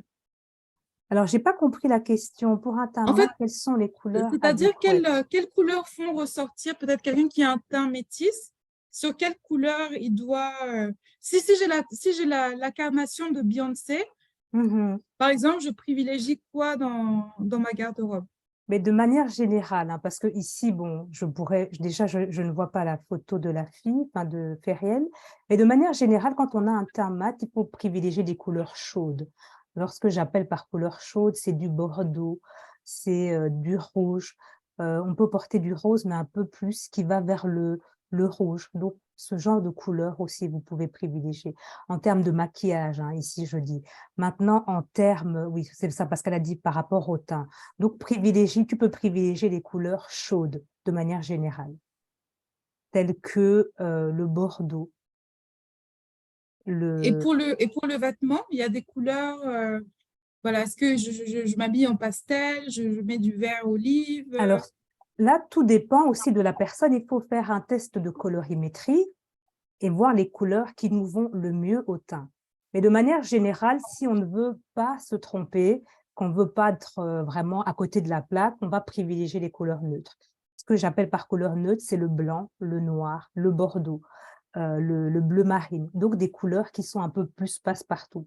Et en fonction après de son teint, ben oui, on va venir mettre le vêtement à côté et voir si la couleur, elle nous va au teint ou pas. Mais de manière générale, si on ne veut pas se tromper, on privilégie les couleurs neutres, donc le camel, le blanc, le noir, les crus, ce genre de couleurs. Ok. Alors, une question de Lisette. Comment réagir si l'entreprise exige un dress code qui ne correspond pas à nos valeurs? Par exemple, un tailleur-jupe qui est trop près du corps. Ah ben, on n'a rien à faire là-bas. Déjà, si l'entreprise ne correspond pas à nos valeurs, je pense qu'il n'y a pas 36 000 questions à se poser, hein. Si ça ne correspond pas à tes valeurs, tu ne vas pas tenir le coup dans une telle société, hein. Donc, voilà. Après, oui, si une société qui veut que tu sois trop sexy et que ça ne colle pas avec tes valeurs, mais voilà, tu n'y vas pas. Enfin, tu essaies de trouver autre chose, mais déjà, tu auras déjà une idée de l'entreprise et ça va déjà te décourager à aller postuler là ou quoi. Coach Marie-Rose, tu as quelque Oui, chose à oui. rajouter? Bah, en fait, c'est-à-dire quand quand c'est un clash de valeurs, c'est vraiment difficile Ah oui. à réconcilier, je pense, hein. Il y a beaucoup de choses où ça fait partie du négociable, mais quand on parle de valeurs, les valeurs, ça fait partie de nos non négociables Ouais. en tant qu'être humain. Et s'il y a c'est-à-dire s'il y a des clashs et que l'entreprise ne peut pas faire, c'est-à-dire tu peux porter des tailleurs, mais sans, enfin, on peut porter un tailleur sans être sexy chocolat, ça, c'est pas obligé d'être des tailleurs mini-jupes, je sais pas quoi. Donc, si l'entreprise ne fait pas preuve de flexibilité et que c'est vraiment un clash sur les valeurs, c'est les non négociables. Donc, euh, à ce moment-là, je dirais il faut se chercher ailleurs, en fait, parce que ça veut dire que tous les jours, vous serez en conflit avec avec vous-même et ça bouffe beaucoup d'énergie, en fait, de tous les jours étouffer ce qui on est, voilà, ce en quoi on croit. Et ça, c'est la recette pour la dépression ou la recette pour le burn-out, ou en tout cas, bon, ça, c'est la recette pour le malheur. Donc, je dirais que là, Mhm. c'est si l'entreprise ne peut pas faire preuve de… C'est-à-dire, vous portez un tailleur, mais un tailleur qui est décent selon vos standards, Mhm. qui a passé cette flexibilité-là, je pense il faut commencer à se chercher ailleurs. Parce qu'à l'entretien, on ne peut pas savoir les réalités de l'entreprise. Oui, on peut pas tout savoir, effectivement. On peut pas tout savoir. Mhm. Je voulais rajouter quelque chose parce que c'est vrai que dans notre communauté, beaucoup de femmes confondent le terme être classe, chic et sexy. Mm, Je vous dis ça pourquoi? J'aimerais vraiment attirer votre attention sur ça. Il y a un mois, j'ai animé un atelier en présentiel et c'était justement dans le cadre de l'emploi. Donc, c'était pour une ASBL qui allait apporter beaucoup plus de visibilité aux personnes de majorité, des personnes de couleur, par exemple, hein. Donc, j'ai animé cet atelier et en fait, j'avais donné plusieurs points, des choses à éviter justement pour les femmes. Éviter d'être sexy, de porter un décolleté plongeant, de mettre une mini-jupe et ce genre de choses. Ce qui s'est passé, c'est que j'avais animé l'atelier un jour. Le lendemain, il y avait un autre atelier, mais qui ne me concernait pas forcément. Et la semaine d'après, on avait un grand rendez-vous avec plus ou moins 10 grandes entreprises dans la capitale. Et en fait, ce qui s'est passé, c'est qu'il y avait une jeune dame qui faisait partie de l'association dans laquelle j'étais venue présenter. J'avais donné un canevas pour s'habiller. Et il y avait cette jeune dame qui est arrivée en décolleté, plongeant et mini-jupe. Et en fait, pour elle, dans sa tête, elle était chic peut-être, parce qu'elle confond le terme chic et élégante, mais ça ne cadrait pas du tout avec les entreprises qui étaient là. Et donc, je pense qu'elle est quand même passée à côté de ces interviews et de tout ça, mais parce qu'elle a confondu terme chic et sexy. Tu ne viens pas à un entretien en décolleté plongeant quand tu sais que c'est dans le cadre d'emploi dans le monde de la finance, dans le monde de l'administration. Et elle est venue en mini-jupe, elle est venue en décolleté. Bah, c'était un petit peu dommage en fait, parce que juste confondre le terme chic ou classe avec sexy, pour elle, dans sa tête, elle faisait bien, mais même l'ASBL voilà, qui présentait les candidats se sont dit, mais pourquoi elle est venue habillée comme ça? Et c'est un petit peu dommage. Donc, il faut vraiment faire attention, de toujours regarder, de prêter attention aux entreprises dans lesquelles vous allez postuler, déjà pour vous faire une idée de l'employeur. Ça, c'est très important. Et ensuite, vous adaptez votre tenue en fonction du poste pour lequel vous allez postuler. mm. Donc, Voilà, c'est voilà. ça. Et c'est là où je vais rebondir sur ce que tu as dit, et c'est-à-dire quand vous préparez l'entretien, parce que j'espère que vous préparez vos entretiens, Mhm. et qu'avant d'aller à l'entretien, vous allez regarder sur le site internet de l'entreprise. Vous allez regarder peut-être la chaîne YouTube de l'entreprise pour voir Mhm. les vidéos corporate. Dans ces vidéos-là, vous allez déjà voir comment sont habillés les employés. Et ça vous donne une idée déjà du dress code de l'entreprise. Maintenant, si l'entreprise est dans la même ville, en tant que candidat, logiquement, vous êtes censé aller la veille ou 2 jours avant votre entretien, faire le trajet de votre maison à l'entreprise pour vous assurer du temps de trajet, pour être sûr d'être à l'heure le jour J, pour qu'il n'y ait pas de surprise, pour que vous ne vous perdiez pas, pour que, voilà. Quand vous faites ça, essayez de faire ça à l'heure où les employés sortent de l'entreprise, comme ça, en même temps que vous faites votre repérage, en même temps, vous voyez comment sont habillés les employés de l'entreprise quand ils sortent. Ça vous donne un indice, en fait, de quelle est la culture de l'entreprise, de comment les gens s'habillent dans cette structure précisément, en fait. Et c'est pour ça, c'est là où la préparation à l'entretien, c'est important pour bien répondre aux questions d'entretien, etc. Mais c'est aussi important pour la manière dont vous allez vous habiller, vous présenter le jour de l'entretien et de pas tomber à côté de la plaque, de ne pas être habillé comme une gravure de mode voilà, si vous travaillez enfin, si les gens sont habillés simplement là où vous allez, de ne pas être habillé en jogging basket, si vous postulez pas comme prof de PS ou j'en sais rien. Enfin, chaque entreprise vraiment a sa culture, et c'est-à-dire quand vous allez en entretien, on ne vous connaît pas, on ne connaît pas votre personnalité, on ne connaît pas votre histoire. Donc, les éléments sur lesquels s'appuie le recruteur pour non seulement voir si vous êtes compétent pour le poste, mais aussi et surtout, parce que quand on vous appelle en entretien, a priori, vous faites l'affaire. À 70%, vous faites l'affaire pour le poste. Maintenant, le recruteur vous fait venir, c'est bon, pour vérifier vos compétences, que vous n'avez pas menti sur votre CV, etc., mais aussi pour s'assurer si est-ce que Awa, est-ce que Divine, est-ce que Feriel vont pouvoir rentrer dans le moule de l'entreprise et s'adapter à la culture de l'entreprise et ne pas être en décalage ou en clash avec la culture d'entreprise, avec les autres collaborateurs qui sont déjà là. Quand on vous recrute, vous n'êtes pas seul, vous allez travailler en équipe avec d'autres personnes. Et un des éléments pour le recruteur de vérifier si oui ou non vous allez pouvoir vous intégrer dans la culture d'entreprise, c'est la manière dont vous vous présentez le jour de l'entretien. Donc, si vous travaillez dans la finance et que vous venez habillé en barmaid je sais pas, barmaid de club de striptease, Voilà. bon, il y a un problème. Il y a un problème. Donc, voilà. Essayez de faire un maximum de recherches, y compris d'aller faire des repérages sur place. À la fois, vous repérez le trajet, le temps de trajet, etc., etc. À la fois, vous repérez comment les gens s'habillent là-bas.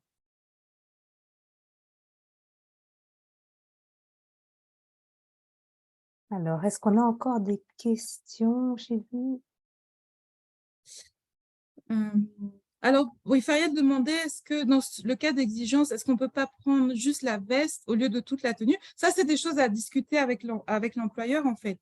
Et si l'employeur n'a pas du tout de flexibilité, à ce moment-là, bon, il faut peut-être aller, malheureusement, aller réfléchir à commencer à démarcher d'autres entreprises, en fait, pour le travail. Alors, on a encore peut-être 15 minutes. Je ne sais pas s'il y a encore d'autres questions. Ah oui, j'avais une question. Est-ce que tu as des astuces? Parce que donc, quand on vient juste d'être recruté, parfois, on peut être amené à avoir à refaire sa garde-robe parce que justement, bon, voilà, on aime les jeans troués, mais on commence à travailler dans la finance. Est-ce que tu as des astuces, des trucs pour comment refaire sa garde-robe sans se ruiner? Par exemple, je commence dans un nouveau poste. Voilà, je dois refaire toute ma garde-robe, je dois acheter 5 ou 10 tenues, mais je n'ai pas encore mon premier salaire, mes finances sont un peu tight. Comment je fais? Est-ce que tu as des astuces? Oui, j'ai des petites astuces. Alors, dans un premier temps, déjà, te focaliser peut-être sur les basiques. Déjà, tu es parti en entretien, tu as déjà vu le dress code, hein, donc tu as déjà pu te faire une idée de comment les collègues s'habillent. Si tu vois que tu as certains vêtements qui ne collent pas vraiment avec ce que le dress code de la société propose, tu peux aller faire une petite liste avec tes basiques. Alors, ce que j'appelle basiques, ce sont des vêtements intemporels, tels que la chemise blanche, le pantalon à pince noire, la veste de blazer, ce genre la petite paire de bottines. Donc, tu peux déjà faire faire ta petite liste et aller chercher des vêtements un peu plus qui cadrent avec la société. Ça, c'est une première astuce. Donc, voilà. Je ne sais pas si c'est assez pour toi, mais ça, tu peux regarder déjà les basiques de manière générale, les basiques féminins, et tu pioches dans cette liste-là en fonction de la culture d'entreprise.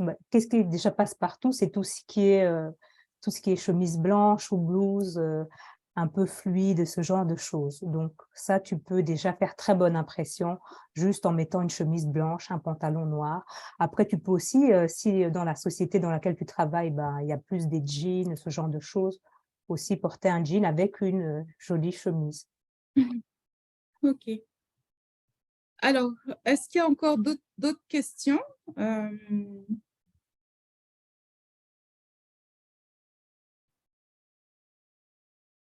Alors, mince, attends, j'ai vu arriver un message, mais je ne vois pas le message. Est-ce que tu arrives à lire la question quand tu… Non, Ok. j'arrive pas non plus, je Ah, n'arrive voilà, c'est pas. ça. Parce que j'ai vu arriver un message, mais je ne vois pas le message. Ouais, Alors, non. la personne qui vient me poster une question, si vous pouvez la reposter, parce que du coup, je Moi ne non vois plus, pas. je ne la vois pas malheureusement. Voilà.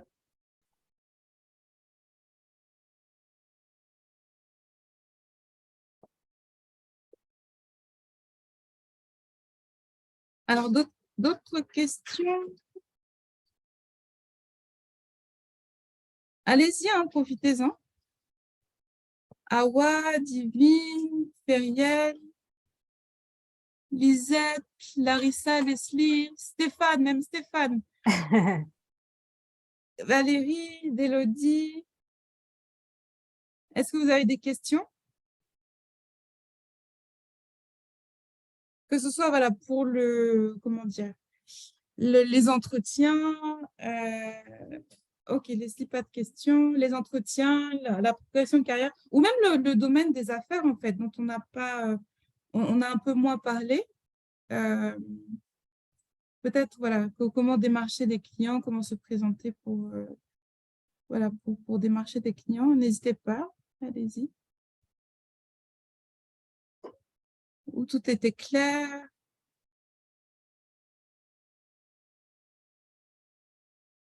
Alors, est-ce que, par exemple, le coach Medina, je vais poser une dernière question et puis, s'il n'y a pas d'autres questions, ok. S'il n'y a pas d'autres questions, je vais te laisser présenter ton offre et puis on va Oui. clôturer. Mhm. Euh, Est-ce que toutes les règles là, que tu nous as présentées, est-ce que c'est les mêmes pour les gens qui sont en affaires et voilà, qui veulent démarcher des clients? Ou est-ce qu'il y a Alors, des petites spécificités? bien entendu, ce sont des règles générales, hein. Donc, chaque domaine, chaque secteur d'activité a ses codes. Donc là, j'ai donné des règles générales, mais après, c'est vraiment du cas par cas, hein. Donc, parce qu'un entrepreneur qui est sur les réseaux sociaux, par exemple, ou un entrepreneur qui est en présentiel et qui a son bureau, ça ne sera pas les mêmes. Alors, il y a certaines choses qui vont revenir, bien entendu, mais le travail sera totalement différent et personnalisé, bien entendu. Et tout va dépendre aussi de la clientèle que l'on veut toucher, de la cible. Et puis, tout part de notre personnalité aussi, parce qu'il y a des personnes qui aiment bien les couleurs vives, parce que c'est vraiment ce qui leur représente. Après, on a des personnes qui aiment porter du sombre. Alors, nous, ce qu'on veut, c'est se mettre en valeur. Donc, peut-être une personne qui porte des couleurs sombres, on va essayer de trouver un juste milieu et voilà, de trouver un style qui va un peu plus correspondre à ce qu'elle aime, mais on va essayer de l'attirer aussi, parce qu'il y a des personnes qui aiment s'habiller totalement toujours en noir. Alors, c'est toujours Mhm, bien d'avoir une petite touche de couleur de temps en temps. Donc, voilà, c'est vraiment spécifique à chaque personne. Et c'est pour ça qu'il y a des accompagnements aussi qui se font justement pour personnaliser voilà, les désirs du client. Donc, mhm. voilà. Mais j'aurai l'occasion de présenter une offre tout à l'heure quand on aura fini les questions. D'accord. Et alors, pour les hommes, comme on a quand même Stéphane avec nous, je reviens sur la question de comment Mhm, se faire une garde-robe à moindre coût.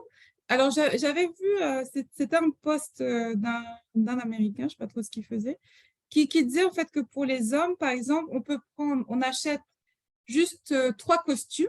En fait, avec 3 costumes, tu peux avoir genre 24 costumes.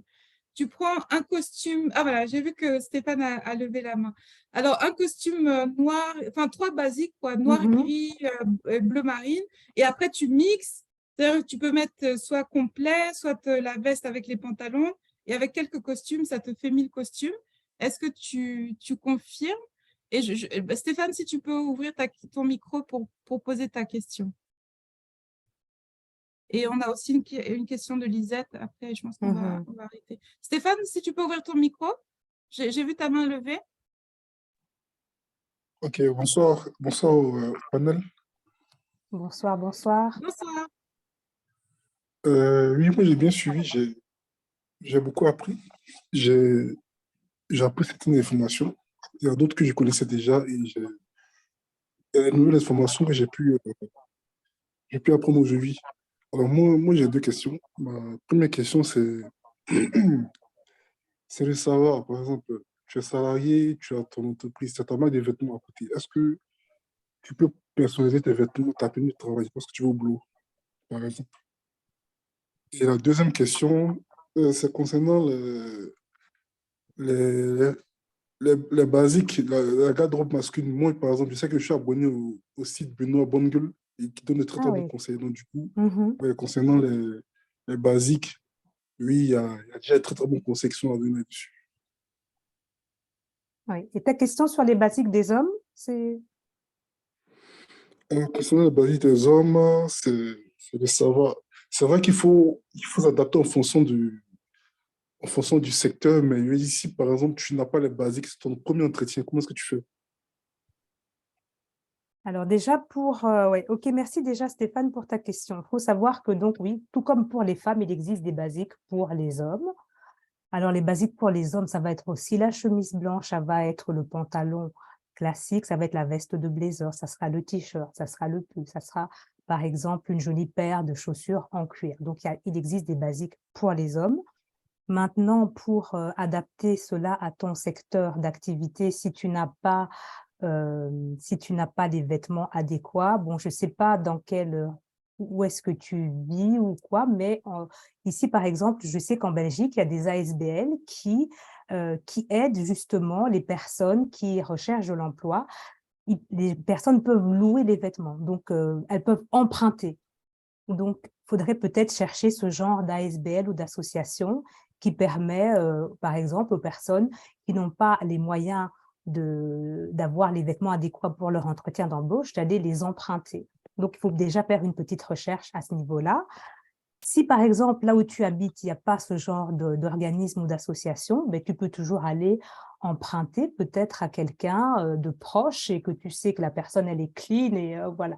Tu peux peut-être, si tu sais que tu as un ami qui a, voilà, les vêtements, par exemple, la chemise blanche pour ton entretien d'embauche, tu peux aller emprunter ça chez un ami. Ou alors maintenant, il y a aussi des magasins qui sont vraiment avec des prix très, très bas où tu peux acheter peut-être pas la super qualité, la qualité super top, mais tu peux prendre quelque chose à moindre coût, mais qui va quand même te permettre d'être habillé de manière présentable pour ton entretien. Oui, voilà. Et puis en Afrique, même parfois, il y a des belles trouvailles dans les friperies. Et Oui, même les en friperies, France, c'est vrai, les voilà, il y a friperies. les friperies, comment dire, les, comment ça s'appelle? En France, il y a Emmaüs aussi, où Oui, tu peux trouver, les gens oui. donnent leurs vêtements. Parfois, c'est Mhm. vraiment des vêtements de marque, de très, très belle qualité, de très belles Oui, marques, et vraiment à moindre coût. Donc, il y a comme ça, voilà, plusieurs petites astuces pour quand même pouvoir acheter des pièces, et parfois des très belles pièces, parce que dans les friperies, là, parfois, on fait des très belles mhm. trouvailles, mais voilà, à des coûts qui sont abordables. Et si la pièce est belle, enfin, si la pièce est belle et qu'elle est propre, personne ne sait que tu as acheté ça dans une friperie, hein. Il y a Oui, voilà, c'est il y a- ça. il y a- une fois que c'est porté, il y a que toi il y a que toi qui le sais. Et maintenant, pour la question de savoir si tu as ta propre ligne de vêtements, est-ce que tu peux les porter peut-être à ton travail ou adapter ta tenue? Ça dépend vraiment de l'entreprise, parce qu'il y a des entreprises où c'est l'uniforme. Donc, si c'est l'uniforme, bon, bah là, tu n'as pas de choix, tu n'as pas de latitude. Il faut porter l'uniforme de la société. Par contre, si c'est des entreprises où on s'habille un peu comme on veut et que tes créations peuvent cadrer Ouais. avec comment dire, la culture de l'entreprise, je sais pas, si tu fais des jolis t-shirts et que tu travailles dans une start-up où on peut venir juste avec une veste, un t-shirt, un jean, des baskets, bah, les baskets, ça peut être les tiennes. Le t-shirt, ça peut être le tien, ou la veste, ça peut être celle que tu as designée. Ça, c'est pas un problème, en fait. Tout dépend du type de création que tu Oui, fais Voilà. et puis du type de secteur dans lequel tu travailles. Voilà. Par contre, si tu es un créateur de tenues de sport et que tu travailles dans la finance, tu ne pourras pas porter tes créations au boulot. Oui, ça Ou risque d'être dans un compliqué. cabinet d'avocat ou je ne sais pas quoi, voilà, ça sera difficile. Ouais. Mm. Alors, il y a une question de Lisette. Pour les femmes avec des problèmes de santé, par exemple des problèmes de dos interdisant de porter des talons, faut-il expliquer pour justifier le port de chaussures plates qui pourraient sembler inadaptées? Alors, les problèmes de dos interdisant le port En de fait, talons. voilà, c'est-à-dire si j'ai des problèmes de dos, de colonne vertébrale, mais que je travaille dans une entreprise où on exige que toutes les femmes portent des talons de 8 cm, voilà, et que moi, je ne peux pas par rapport à ma santé, comment je fais avec mon Oui, employeur, en fait? mais tu Ouais. peux porter des talons à 3 cm, par exemple. Il existe. Ou alors même des chaussures avec des semelles compensées. Comme ça, tu as quand même un petit talon. Mais c'est vrai que le problème de dos, il faut faire très attention. Moi, je dis, faut porter, tu peux déjà aller voir ton employeur, peut-être pour expliquer le problème, ou alors tu prends un talon qui est très, qui fait peut-être 3 cm. Ça va peut-être pas te faire trop mal au dos. Parce que c'est vraiment les hauts talons qui font mal au dos. Plus de 8 cm, moi, je considère que c'est vraiment un peu talon aiguille. Ça, c'est vraiment le truc qui va te donner mal au dos. Mais tu peux porter, comme dit Leslie, oui, des chaussures plates, telles que des derbies ou encore des mocassins, ce genre de choses. Ou des bottines, ça dépend du lieu où tu habites, où tu prestes ton travail. Donc, c'est pas, on peut porter des chaussures plates, évidemment, dans le... Il faut savoir que oui, on n'est pas obligé d'être toujours à talons, mais si maintenant... Donc, si tu portes des chaussures plates, oui, il y a des derbies, il y a des mocassins qui sont très design aussi, hein, il y a des beaux modèles qui font très féminin, mais après, tu n'es pas obligé, tu peux porter peut-être 3-4 cm. Et ça, à partir de 3 cm, c'est quelque chose, je pense que tu ne devrais pas avoir trop mal au dos avec 3 cm. Ou des chaussures compensées dans ce cas. Plutôt alors un plateau comme ça. Okay. Alors, il est 18h57, donc on va essayer de respecter l'horaire de fin. On a déjà été ensemble longtemps. Donc, coach Medina, donc voilà, je te laisse partager Oui, je vais peut-être reprendre la ton main. offre et tes Oui. contacts. Voilà. Oui. Donc, du coup, vous pouvez me retrouver sur les réseaux sociaux. Hein. Donc, vous pouvez me retrouver sur YouTube. Alors, ma chaîne YouTube se prénomme Confidence de Medina. J'ai également une page Facebook du même nom, Confidence de Medina. Vous pouvez me retrouver aussi sur Facebook au nom de Medina BDLI. C'est vraiment la plateforme où j'interagis le plus avec les personnes. Je suis également présente sur Instagram sous le nom de Confidence de Medina et j'ai également un blog du même nom, Confidence de Medina.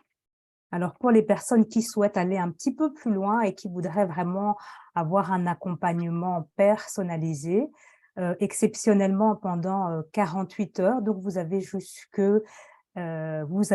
lundi, 23h59. Je fais un accompagnement, c'est un accompagnement de groupe qui va se faire sur une durée de 5 semaines, au cours de laquelle je vais vous aider à gérer votre image personnelle et professionnelle. Donc, au lieu d'un accompagnement à 299 €, il sera à 149 € et ça va vous permettre de mieux gérer votre look professionnel et personnel. Si, par exemple, vous êtes aussi présent sur les réseaux sociaux, je peux vous aider à ce niveau-là. Cet accompagnement va vous permettre aussi de vous donner des astuces pour prendre soin de vous au quotidien et gagner en confiance en soi et en bien-être, mais aussi d'avoir un peu plus d'impact dans votre posture et dans toutes les choses et dans votre style vestimentaire. Donc voilà, il s'agit d'un accompagnement de 5 semaines et je fais 50% de réduction. Donc vous avez jusque lundi 23h59 pour pouvoir prendre cet accompagnement. Je vais laisser, je ne sais pas si la coach Rosemary peut mettre le lien. Si tu Oui, peux mettre le lien déjà de mon offre, oui, oui, comme oui, ça, oui. les personnes qui sont intéressées peuvent prendre cet accompagnement qui va se dérouler sur 5 semaines du coup et on aura un groupe Facebook où on aura un rendez-vous, 1 fois par semaine et donc ça va durer 5 semaines.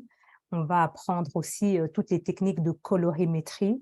On va voir en profondeur également votre morphologie, et ce genre de choses qui sont un peu plus spécifiques mais voilà. Donc voilà pour moi, coach, Rosemary. Si tu peux également donner le lien vers mon Voilà, du blog, blog, voilà, oui, je suis en heu, train de partager les voilà. liens. Donc voilà, je vois que tu partages. Donc Et voilà, c'est une offre qui est valable jusque lundi, donc n'hésitez pas si vous voulez aller plus loin, si vous souhaitez améliorer votre image personnelle. Et pour toi, coach Rosemary, je ne sais pas si tu as voilà, aussi une offre à non, proposer? j'ai pas d'offre spéciale pour vous, mais donc je voulais vous reparler donc de l'accompagnement à l'emploi, donc qui s'appelle Métiers de destinée et dans lequel en fait on voit un peu à 360 tout ce qui touche au processus d'embauche et surtout pour les personnes qui ont du mal à trouver de l'emploi, qui font je sais pas, des 6 mois, 1 an, parfois 4 ans, 10 ans au chômage, ils n'arrivent pas à trouver de l'emploi. Et donc, c'est un accompagnement qui dure 3 semaines, euh, où on voit à la fois du développement personnel et à la fois tout ce qui est vraiment des techniques de recherche d'emploi, y compris donc comment se présenter aux entretiens. Donc, il y a les aspects, comment on répond aux questions d'entretien, etc. On a parlé un peu, mais aussi euh, comment on se présente, comme ce qu'on vient de faire là avec la coach Medina. Et voilà, donc on fait un bilan de compétences, on travaille sur la confiance en soi. C'est un programme chrétien, donc on travaille aussi sur certaines questions un peu plus à cheval entre le développement personnel et la spiritualité, mais qui sont certains manques de pardon, le fait de tout le temps se plaindre, d'être dans la négativité, etc., qui font que parfois on arrive en entretien d'embauche et l'atmosphère spirituelle est déjà plombée et polluée. Et voilà, on déprime les gens qui nous font passer les entretiens et du coup, on ne les a pas. Donc, on travaille sur tout ça. Et puis, les techniques vraiment de recherche d'emploi, comment je fais un CV, comment je fais une lettre de motivation, comment je réponds aux questions d'entretien, comment je fais mon réseautage, comment j'utilise LinkedIn pour décrocher des emplois, etc., etc. Et puis, régulièrement, on a des ateliers, des webinaires comme là ce soir avec la coach Medina sur toutes les questions qui touchent à l'emploi. Donc, moi, vous pouvez me retrouver sur les réseaux sociaux, sur Facebook, euh, sur LinkedIn, sur Instagram, voilà, et sur mon site internet qui s'appelle videvictoire.com. Donc, je vous mets là l'adresse. Et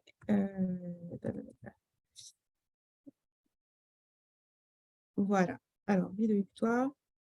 Et sur le site internet, voilà, vous allez trouver tout. La page Facebook.